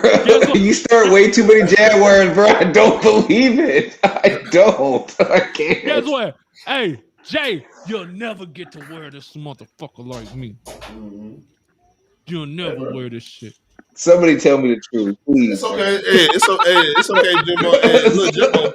Look, Jimbo. It's okay, bro. Because look, in the other league, he is going to win the toilet bowl, which means he is the worst player in the entire league. Hey, to be fair, in that league, I drafted all Jaguars. And then with the guys I couldn't start who weren't Jaguars, I didn't put a player in that position. Like, that was my goal, was to see what would happen. I've never done it. So I said, I wonder what would happen if I started nothing but Jaguar players on a team, what my scores would be. You'd lose? Well, I think I would have did a lot better if I could have got all the guys. Like, I didn't have a running back. I had Carlos Hyde. I didn't have James Robinson. Now, granted, given James Robinson's year, it would have been a little different. But I didn't have everybody I wanted. Like, I had Tyron Johnson starting for a couple weeks. Like, it's not like I had the top guys. So, you know, it is what it is. No big deal. But yeah, that's why I did it. Now, in like our league, I didn't just draft Jags. I drafted Christian McCaffrey #1 overall. I drafted Dalvin Cook #1 overall in another league. Like, I tried. I got shitted. Listen. I got shitted, bro. Listen, I feel like you just like threw like race out there or something. Like, I got Christian McCaffrey, and then you turn around and was like, but I got Dalvin Cook in the other league. I got like what? What the fuck are you talking about, bro? What you mean? What are you talking? What does that have to do? Because I picked them. I had great players. So how did you win? So I'm asking you, like, how did you win? That's what I'm asking. I didn't. Like, he didn't win. Okay. I thank you. That's all. I knew that this was a fallacy. This wasn't real. It's like, just he got upset because you questioned his knowledge of football, basically saying I suck at fantasy. I'm fucking awful. We know this. This is the book, so I'm just wondering why he had. I just want to know why he had the champion chain because because it's my chain. It says MIT. It says Men in Teal in it. Oh, okay. Yeah, this is our chain, bro. This is for the winner of our fantasy league. So who won? It's not Nobody over yet. It's this week. Not over this yet, is the championship week. Damn, y'all play long ass seasons, bro. It's the playoffs are each round is 2 weeks. When do y'all start the playoffs? What week do y'all start the playoffs? I don't fucking know. It already started last 2 weeks ago. Yeah, this is so. Wait, it's not just this week. Each round is 2 weeks. So this week doesn't decide the winner. No. Man, fuck fantasy. What the fuck? I don't know, bro. Oh, hey, listen, Jimbo, don't ask me shit about fantasy. I don't know nothing. They be like PPR league. I'm like, I don't know what the fuck that means. Because we got 2 games left in the regular season. That's when that's when it's over. Yeah, PPR is straight though. Points per reception. That shit. Yeah, that's straight. I play like that. But how many people y'all got in 2 weeks, bro, per round? The fuck? How many 20 people y'all got in the league? 20. Bro, that's way too many people, man. You should have like 12 people in the league. That shit's way too fucking many people. I ain't about to listen to them two go on Stone Cold. He was about to get Jay started. He was about to get Jay started. You know how hard it was to get Jay off of that shit, bro? No, Jay, don't say it. Don't start, bro. I didn't hear what he said, so he was about to get Jay started. Jay was livid when I let 20 people in the league. Oh yeah, he was livid. Pissed, bro. He was so bad, and I was because like, that's "Bro, horrible. Why would you do that? It's for an actual prize. Like, let's make it difficult. Let's make it harder." And I suck, so it's not like I was giving myself a competitive advantage or anything. I was like, "Let's just make it harder. Let's make it more entertaining and see if who really has to work for this way." What I don't want is to have a league where there's 10 people and everybody scores 200 fucking points every week. That's trash. Like, I want you to have to work a little bit. Maybe 20 was too much. Okay. Maybe I'd probably say 14. Maybe we should do 14 to 16, something like 12, bro. Because look. Fuck 12, because you said 12. Fuck 12, Miles Jack said fuck 12. Listen. Because you start the playoffs on week 14, you start the playoffs. That way, by week 16, you can do the Super Bowl. No, you know what I'm saying? I want to do the Super Bowl week 18. No, because like people, that's the bottom line. People be sitting out, bro. Like because people sitting out. Now you got to try harder. That's right, goddammit. Now you got to try harder. Crazy. That's crazy, bro. If you want the chain, you got to try harder, Jimbo. Because you can't even like pick like most of your picks are garbage backup picks, like backup picks, bro. I know. Trust me. That's too many people. That's too many people, bro. We found that out when I had like Alan Humphreys or Adam Humphreys as a starter and shit. I was like, this is terrible. Yeah, man. You having to start people on the practice squad. That's just crazy. No, dude, like half our practice squad is playing for Sunday. Yeah, exactly. So whoever has any of those guys, they're gonna get off. Yeah. So hey, guess what? This guy, Mr. Starts all the Jaguars. Loaded up. Y'all thought I was dumb. I'm gonna win this game, motherfuckers. Oh, Rudy Ford's not playing either. I know. That's so who's playing the dime? I have no idea. Who's playing the nickel? Trey Hardin. Uh-oh. No, he's got to be Trey. Yeah, that's pretty much because I think they put Brandon Rusnick on the COVID list too. Did they? Did Winger go? Really? Did Dewey go on the COVID list? Yeah. DT and Andre Cisco, you're starting safeties. That's great. They're your only safety. Bro, we did this the last time we played the Patriots, but it wasn't COVID. Remember we went up to New England? Last time we went up to New England, it was we had all them rookie cornerbacks. We had all the defensive, all them guys who were rookies out there. I think it was the year before Jalen. Yeah, bro. It's gonna be bad. It's gonna be bad. Cisco might get a pick though. Yeah, he's starting. I really think he'll get a turnover. Yeah, he impressed me, man. Mac Jones has been a little reckless lately with the football, more so than usual. See, but I think we're gonna go because he had that game where he fucking attempted 3 passes. Yeah, he's like, fuck. Trying to catch up. He said, bitch, I'm trying to get rookie of the year, ho. Problem is, I think that's what Patriots are going to do. They're going to try and run the ball. Bro, you can't catch up to Jamar Chase, dog. Somebody said it's Jamar Chase, and then what's it's still a quarterback league, bro. Well, no, this is not defense. He's not a rookie. Cool. Michael Parsons winning defense. Yeah, Michael Parsons. 100%. He should win defensive player of the year. Yeah, he should. He should win both. Yeah. Like his numbers are ridiculous. Yeah. But I still think it's Mac Jones' race to lose. The Bengals, you got to look at the importance of what he's doing and where he's doing it. He's taking them like they're the 2 seed. Yeah. The thing is here, Yeah. Joe That's Burrow. No, wait. No. 3 seed? It can't be the 2 seed. It can't be the 2 seed. 3 seed? Because if you're a division winner, you automatically get a seed, right? Yeah, they are. No. Buffalo beat them. Buffalo's not in that division. Yeah, it is. The Patriots? Yeah, what are you talking about? Buffalo, Jets, Miami. And the Patriots. What are you guys talking about? I was talking about Cincinnati still. Hold on, let's see. Because you were talking about Jamar Chase, so we thought you were talking about Cincinnati. Okay, no, but he was saying Matt Jones. He was saying 2022 that they were a seed, like a number 1 or number 2 seed. I'm like, it can't be because Buffalo winning the division. No, we were talking about Cincinnati. I thought we were talking about Cincinnati though, because Cincinnati is a 2 seed. I think. If Buffalo wins both games, they clinch it. They have it. Okay, yeah. They're the 6th seed. The Patriots, right? Yes, they're the 6th seed. They're an outlier. Yeah, because Buffalo's winning the division, so they automatically get a higher seed. The Colts are the 5 seed. So basically, when we beat New England and Indy, we're gonna knock them out of the playoffs. Let's go be spoilers. No, not if. Grandma Baby got $100 on it, so we got to do it. So basically, a hope and a prayer.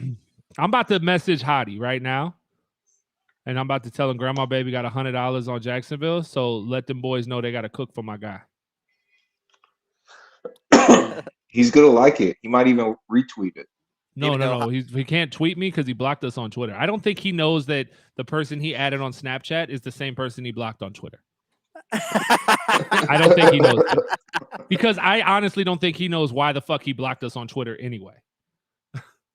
Because there was no reason for him to block us on Twitter. I still don't understand it. But we have legitimate conversations on Snapchat. So it's like mind-blowing. Like he can't know that I'm the host of the show that he blocked on fucking Twitter. He can't. There's no way. And I'm not gonna tell him. Because I love seeing that behind the scenes shit that he posts. And he only does it on Snap. It's not on IG. So I'm gonna message him that.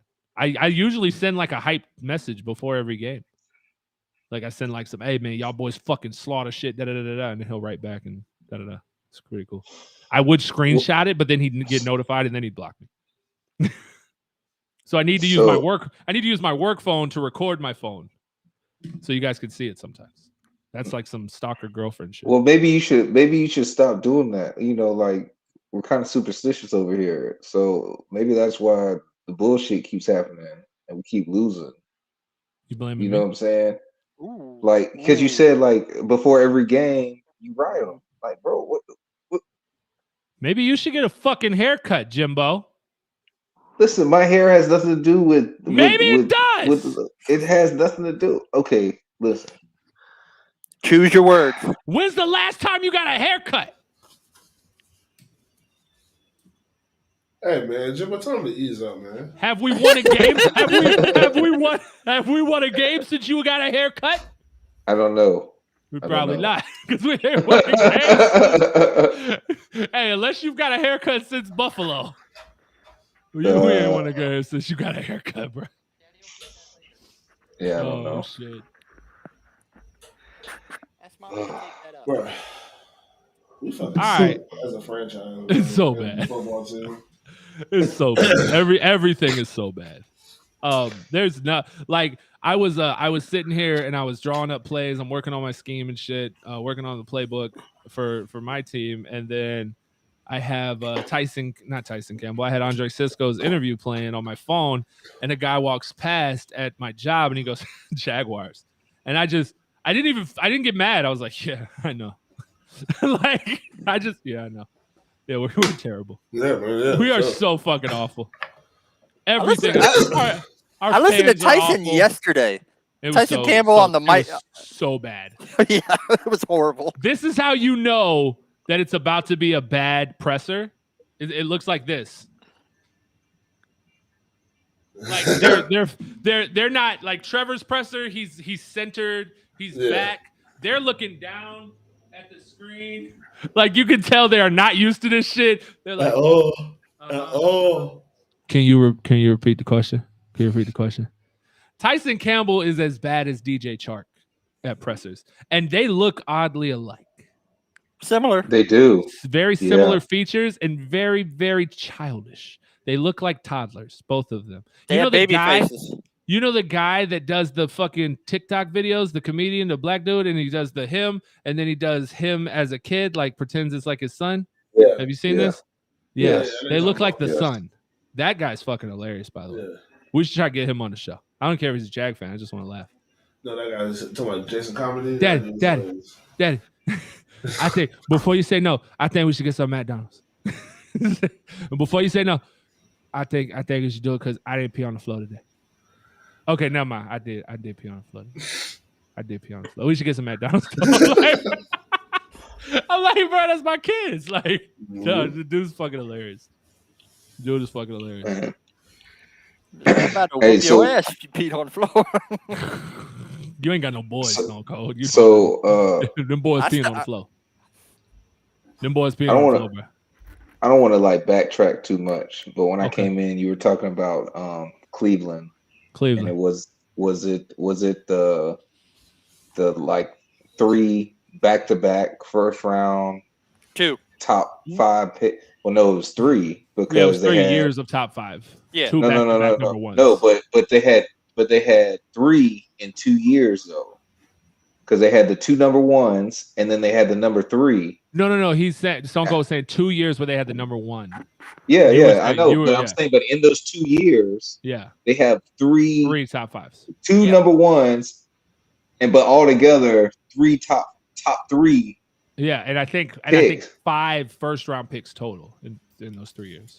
Yes, 5 total. Yes, because I think they had a later one. We were talking about it. We were talking about it because I told him, Jack's Axeman had presented to me his want to trade the number 1 overall pick, and I looked it up and I was like, bro, you just don't do that. That's not how. Like, it's not a thing that happens. And, how many teams have traded out of the number 1 spot? And then we looked. And going back to 2016, before that, from 2016 till the history of the beginning of the NFL, it's been 4 teams. That's it.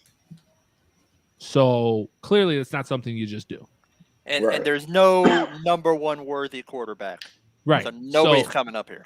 Right. So that was kind of the point. And I mentioned Cleveland because we were talking about they got back-to-back. How they got back-to-backs. And now, and that started their rebuild. That really assisted their rebuild process. And we kind of talked about that off air.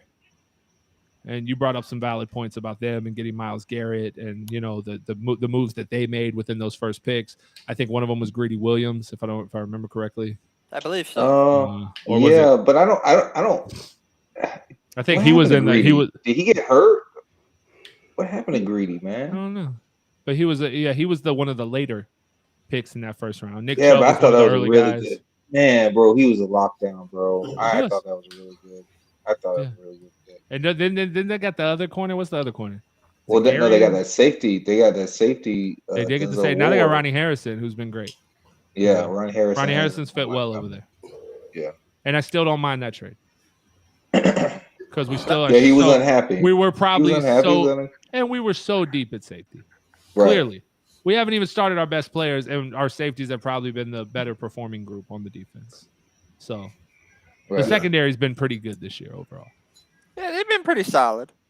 Yeah, pretty good. We'll say. Yeah, solid. Gus Bradley turn. Tyson Campbell got his act together, and now he's one of the top corners in the league. If Tyson Campbell was playing this way the entire year, the secondary is probably top 15 in the league.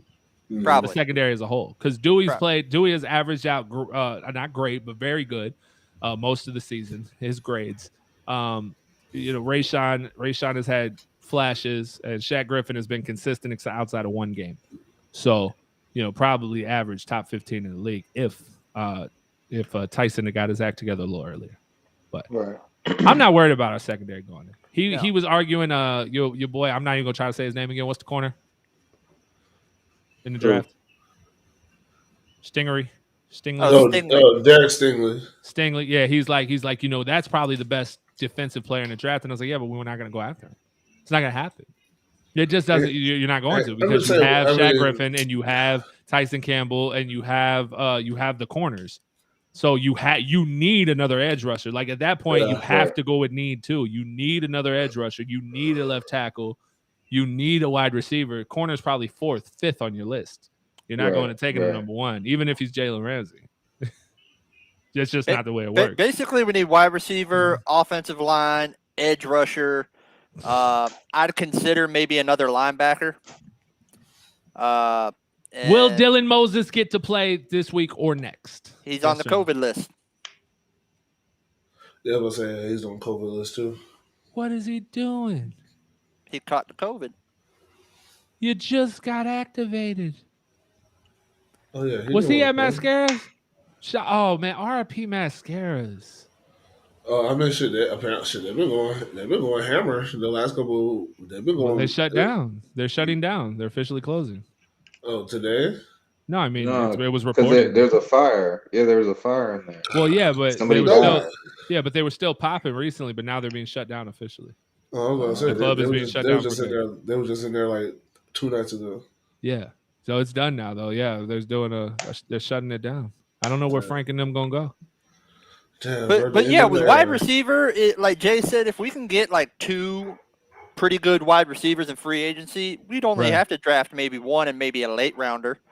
But you know who I want. Stone Cold. We were in the middle of talking about a hood staple. You heard, but you know what? Stone Cold not from there. Stone Cold has no idea what we talk about. No, I don't. Mascaras. My girl puts on mascaras and all the time, and I tell her she looks pretty. I don't know. Your girl might not ever want you to have ever stepped foot in mascara. Stone Cold, step in mascaras, boy. They're gonna turn you out. A whole different level. You're a 6'5" white boy. They're gonna try to turn you out. Check it, bro. So listen, my first so this is right after I signed with Coley in My Boss Music Group. Mm-hmm. We're using Bliss as our practice area because we were getting ready for the tour with Machine Gun Kelly. Yeah. So we're using that to rehearse. Yeah. So my drummer is a 16-year-old black kid. Mm-hmm. But he's like, he's fucking, his mom's like a Presbyterian, I think. Uh-huh. Very strict household. Yeah. And she brings him to rehearsal at this club. Yeah. And she is like, Frost, you better take care of my baby. Don't you dare. She's like freaking out. I don't want, there better not be no girls. I said, no, man, this is closed. My manager owns these clubs. So we're just using this club. They're closed. Nobody's in here. And nobody was in there. Yeah. In the middle of us rehearsing, like 3 strippers walk in to hang out in a quieter area and talk.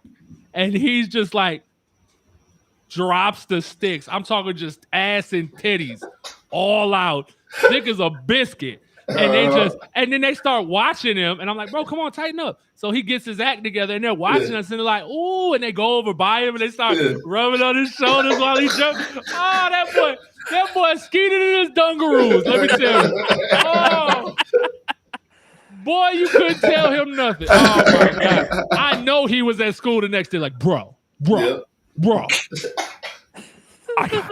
I got touched by strippers, bro. Uh-huh. I got touched by strippers, bro. Like I got a lot of wild stories, bro. Mascara, bro. When I turned 22 or 3, my friend got killed in there while I was in there. Yeah, bro. The white boy.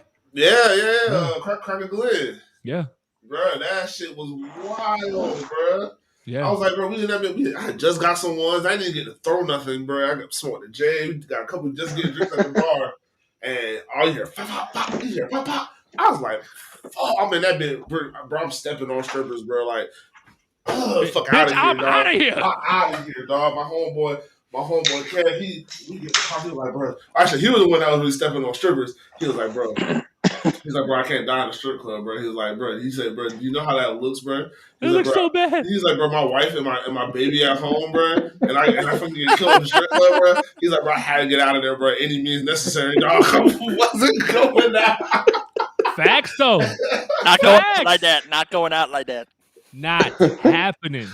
Doug, I remember one of the first. So like right after I signed with My Boss Music Group, right? He has me come to the club for maybe it was nephew's birthday bash or something. It was one of those local events, but it was popping. No, you know who it was? the cat he looks like. The cat Coley looks like. Shawty Low. Yeah, Shawty Low. Shawty Low was coming.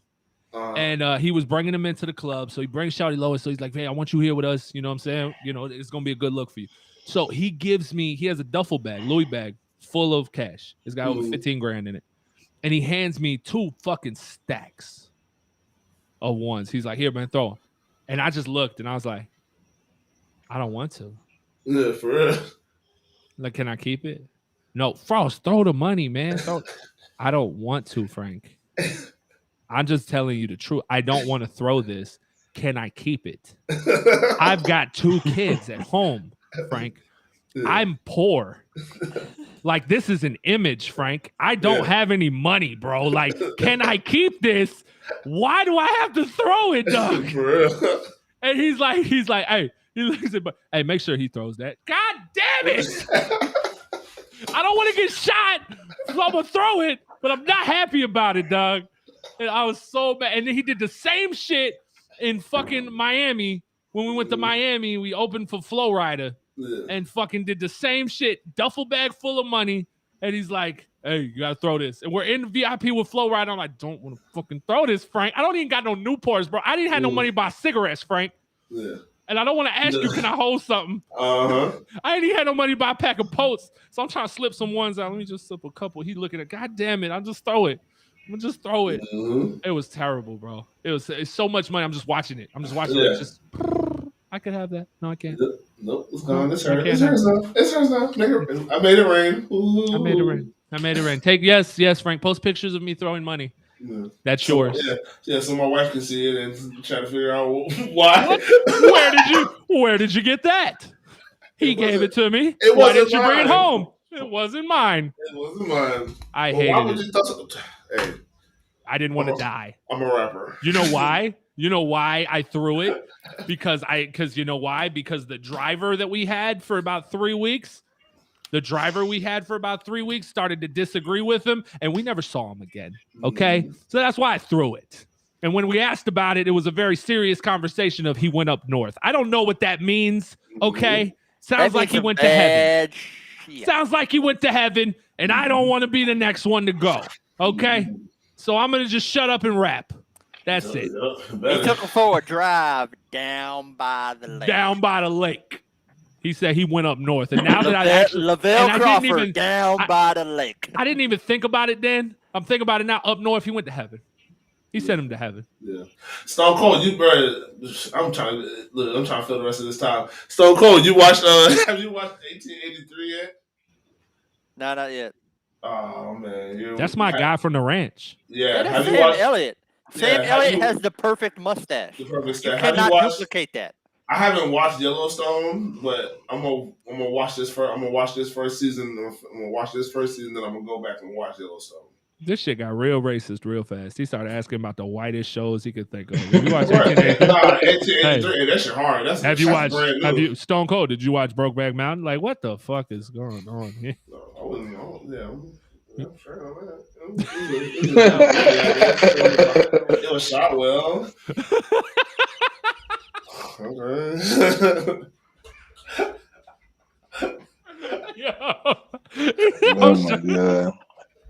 Oh my god! Oh, hey, who were we playing the other week with the kicker named Gay? Who was that? The Colts?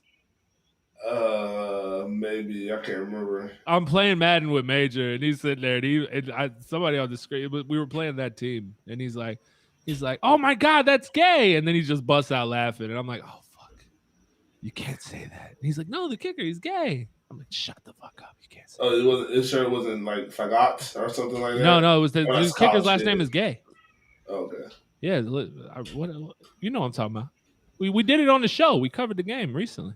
Because Stone Cold busted out laughing when I was like, he's fucking gay. That's fucking gay. Stone Cold busted out laughing. Yeah, I remember. It might have been Houston. No, Houston. Maybe it was Houston. Houston, NG, maybe. Yeah. One of those games we lost. Kicker. I'm going to just... it's Matt Gay. It was the Rams. Matt Gay. The Rams. Yeah, Rams got Matt Gay. Poor guy. And you're a kicker? That had to be a rough come up, huh? Well, they definitely called him the F word on the football team. Jeez. Hey, Matt. Matt Mag. Oh boy, good times. Good times. Back when you can let a maggot fly. Oh, I was gonna say maggot too. Jimbo, is that an energy drink? Are you drinking Monster at fucking 9:45 at night? You want to know why you wake up at 4 in the morning? Like, what are you doing? Jimbo say, I need a. Are you about to pound some Poo-Tang later? Like, what is going on? You trying to? Is he trying to energize? I don't know if Bay is right there. No, he's got the headphones in, bro. We're good. Oh, okay. Yeah. Jimbo say he about to. He's about to put in work. Power up, drink a drink, bitch. Like you over there trying to get it in. Hey. Jimbo said he got some of those. Y'all heard of the cleat socks or the sock cleats? Yes. No. They call them the clap cleats. Yeah. So your feet don't slide on the. Yeah. I need those. I got hardwood floors, bro, and I be slipping. I got hardwood floors too. Yeah, and you be slipping, bro. Hey, this motherfucker socks. I don't care how brand new the socks was. They always be half off his fucking feet at all times. Jimbo be having half a sock on, half the sock off. Since we was kids, bro, the sock be half on, half off. Bro, it still be like that. And my girl be like, you always walk around with one sock on, one sock half off. It's like, like some cats, we from the 06, 05 era, like we bought our clothes big. He was buying his socks baggy. Like, I don't understand it. He's been buying size 15 socks. He wear a whole 11. I don't get it. Well, I know that wasn't me. I mean, I just wore plain shirts and like a pair of Wranglers and boots. Oh my God, bro! You just roasted the shit out of me, bro. What? And people, you just roasted the shit out of me. And people, funny as hell. And bro, and people be wondering like why I be just randomly roasting people. You know what I'm saying? Like, look at what I gotta give it to somebody else. I gotta give it to somebody else. That's not even roasting though. Like, it's true. Like, but that's the ultimate roast. Is what it's true. It's just like I just thought about it. Like we talk about you on the hardwood floors, and I'm like, and I bet half his sock be off. Like, because then I thought about us, like growing up, I'm like, damn, this motherfucking socks was always halfway off. Always, bro. I don't know, bro. He sleep with this sock on too. He would sleep with one of them bitches on too. Like, wake up, pull that motherfucking sock back up, and by 10 a.m. the sock was halfway off again. I don't understand. I don't know. It's crazy. Somebody say I be doing the same shit. I don't know who that is. I don't know either. Facebook user, but I know it's true though. The hardwood floors make it brutal. Yeah, the hardwood. And listen, I'm older now.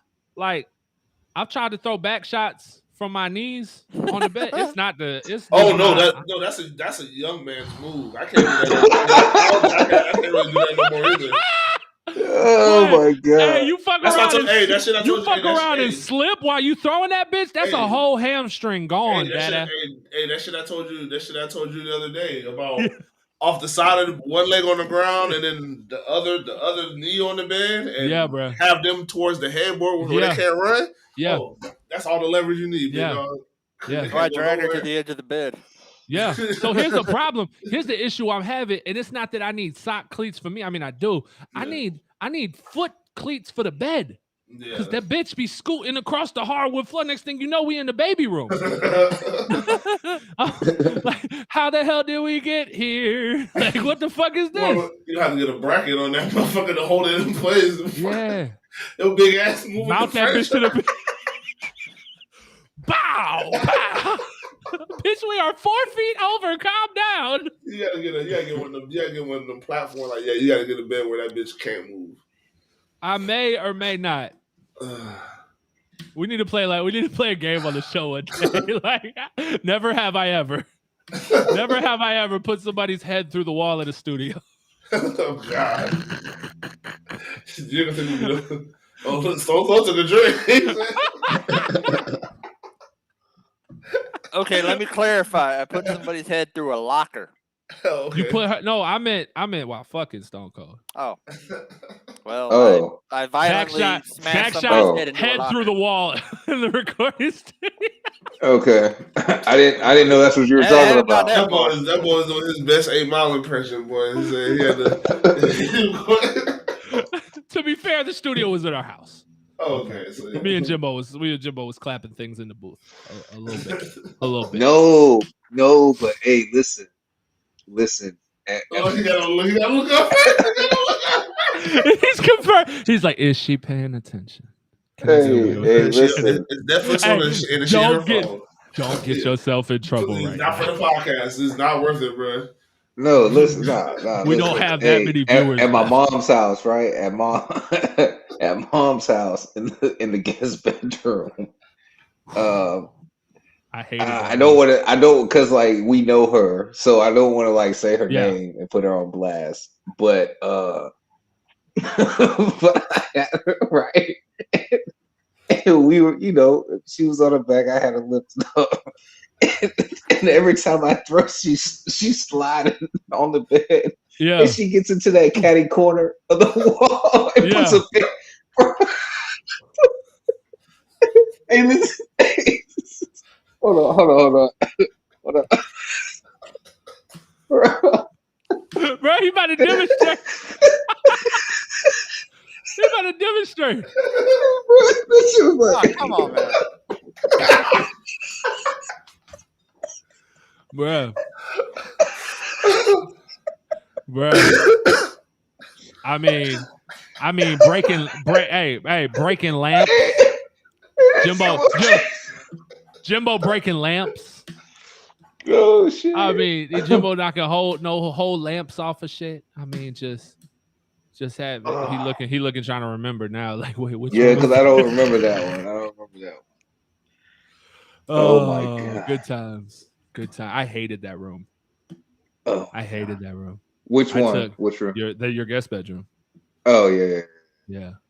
I loved it, but I got in trouble in that bitch so many times. It was hot, and I was allergic to cats, so I was trying to not sneeze and cry while I was doing stuff, and that the bed was very not stable, and it moved, and it wasn't always fun. But you know what? It worked. It served its purpose. And we had many of good times there. Well, we say all that to say that the Jaguars are going to get fucked this weekend with some goddamn clap. They're going to have all the grip in the world. But absolutely no lubricant. AJ, all dog. I kept looking on Hulu. It's still on Hulu for this weekend. Oh, it's Matt Jones versus Trevor Lawrence. Like, why not? There's a chance to embarrass the Jags more. Yeah. Hey, AJ. Hey, the Patriots go have on the sock cleats. They got the Jaguars like this. Over. It's over. Finish him. I feel bad, bro. I think that I hope we win so bad, bro, just so we can look back on this and be like, bro, we talk all that shit. Yeah. I'll be glad. The only way we win is if we plant somebody that has COVID in their locker room while they're getting ready for the game and just go at you, and just everybody gets infected. My bad. Jesus Cristo. Jeez. Man, oh man, what Eric B say? Eric Berger wrote me back. He said, "Yo, oh no, that was me telling him to hop on the show." Yeah, man. It's gonna be bad. It's gonna be real bad. What is your breaking point to pull out Trevor Lawrence? None. Like, he has to be literally getting hit every play. Like, it has to be way worse than it's ever been.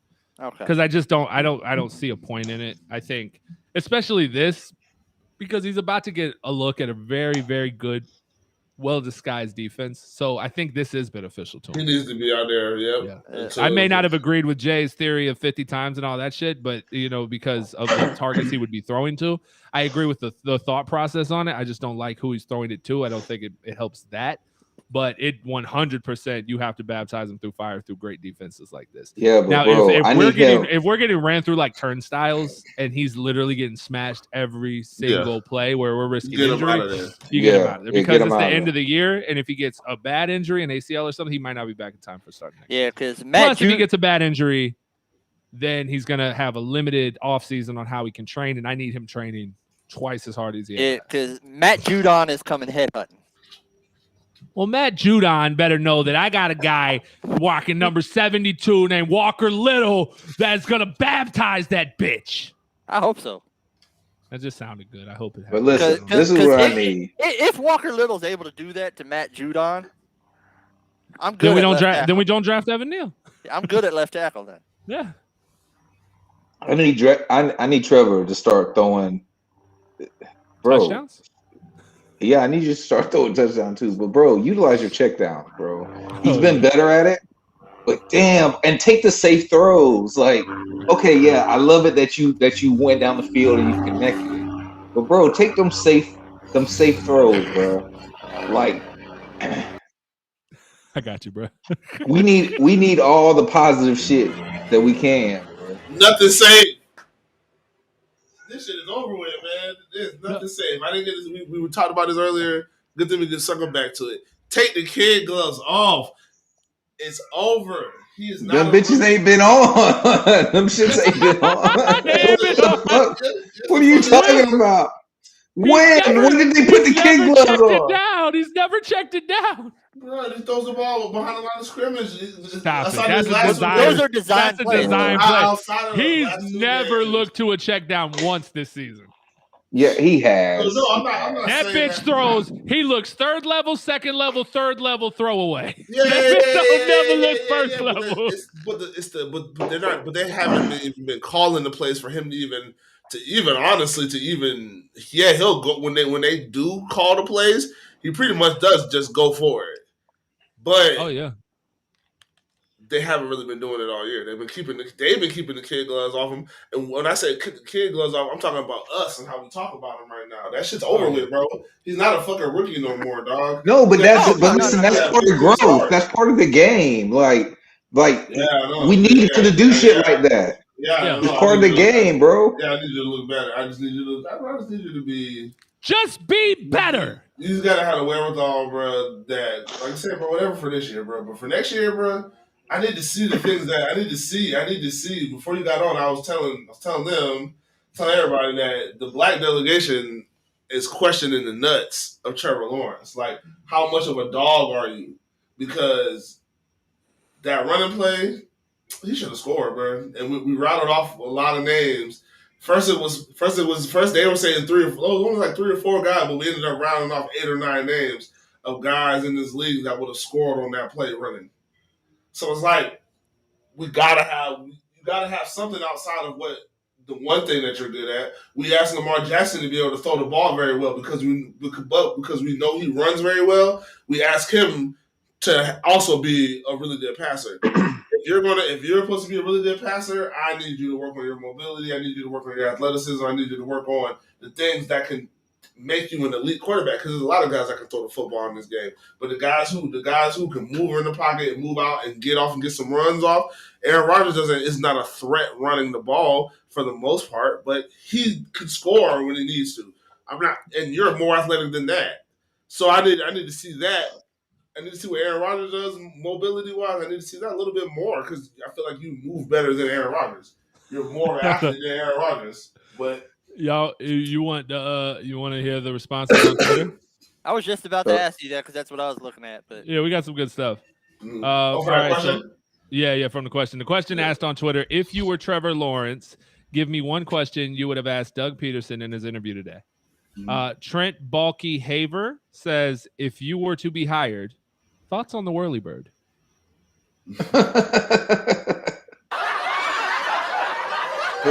I give him that. That's a good one. Joshua Brooks says at Ja_Brooks11, can you promise to get me some receivers that can catch the ball? Hi-yo. I like that one. Brian at Real, not even going to try to say that. Are you going to be 100% transparent with the team? Ooh. Let's see. Upset Jags fan says, nope, he just liked that one. Oh, here we go. Upset Jags fan says, are you going to actually study tape on me and ask me what I do well, or are you going to put me in a system and make me adapt? Love it. Good question. This is great. Who said this? Fix this for Trevor said he wouldn't say it. He would blink, fire Balky in Morse code. That's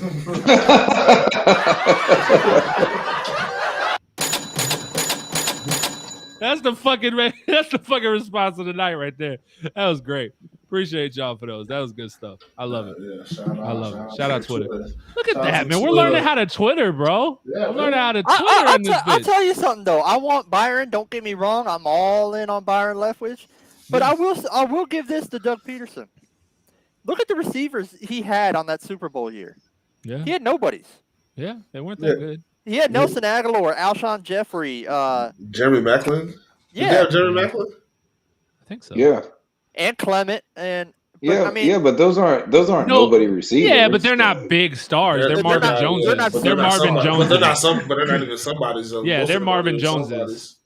A lot of them are lesser than. They're no bigger. They're no bigger than the Super Bowl winning Patriot receivers. Like, what are we talking about here? Stop that! Don't do that. But the thing that shows and they beat the Patriots. You can never compare Patriot receivers to any other wide receiver. Okay, I tell you what. Outside of Cordell Patterson and outside of Randy Moss, right? Julian Name me six. I'm gonna give you the white boys. So you get 3, but give me 6. Give me 6. Well, because they're the 3 white guys, bro. Give me 6. Give me 6 receivers. Okay. I'm asking. Give me 6 Patriot receivers. Right now? Yeah. Okay. Danny Amendola. Wes Welker. Julian Edelman. So there's those 3. Yeah. Troy Brown. Okay. Who? Troy Brown played.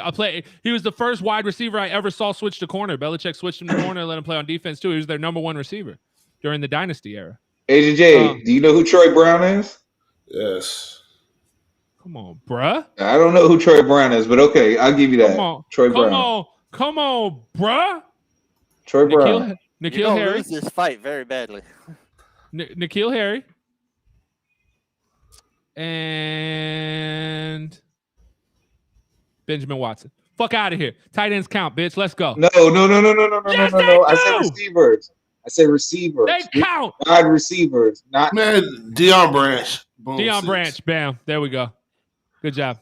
You might as well just count Aaron. Okay. Now tell me what they did outside of the Patriots. I appreciate y'all for tuning in. I appreciate y'all for tuning in today. I am your host, AJ.